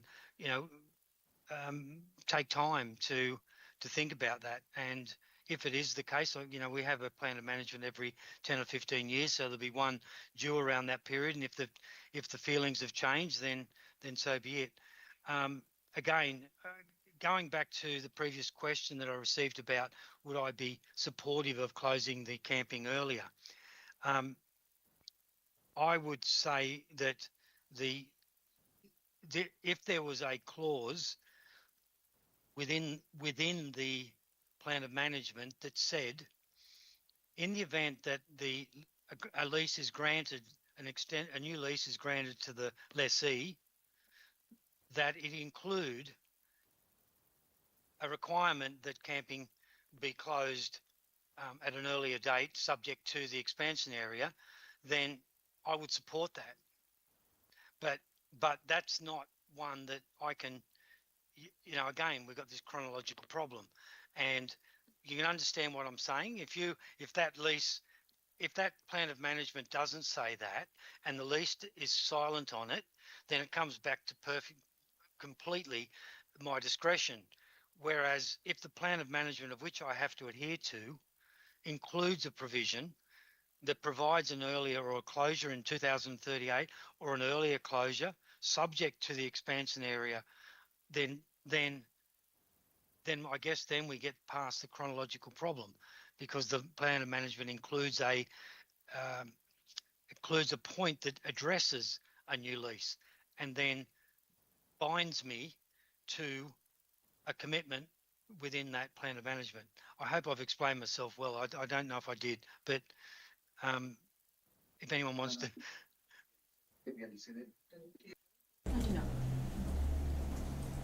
No, I'm quite happy, thank you. Thank you very much for your time, John. We've got another day of hearings tomorrow, and I'm sure you'll be watching those with some interest as well. Kia ora. Thank you very much for your time, and thanks for helping us with those questions as well. And thank you for giving me the opportunity. Appreciate it. Kia ora, John. Yeah, so that's everything for today. So we officially just adjourn. We will get Maru to just do a closing karakia for today, just to keep ourselves safe, because a few of us have to get away to some other things as well. So I ask member Maru Manipoto to close us for today, and that'll be us. Tēnā tātou. Nui te karakia iana ki te tukumihi kia tātou. Stand up there. Stretch anyway. E mihi ana kia tātou, e whakawhaiti mai nei, kia matapaki i tēnei kaupapa whakaharara pai te wairua o mā kōrero, tō tātou whakaute kia tātou anō, nō reira, e mihi ana kia tātou katoa, ne, ko tērā Ngāti Turangi i tā kaihopu ni te kaunihira, e mihi ana.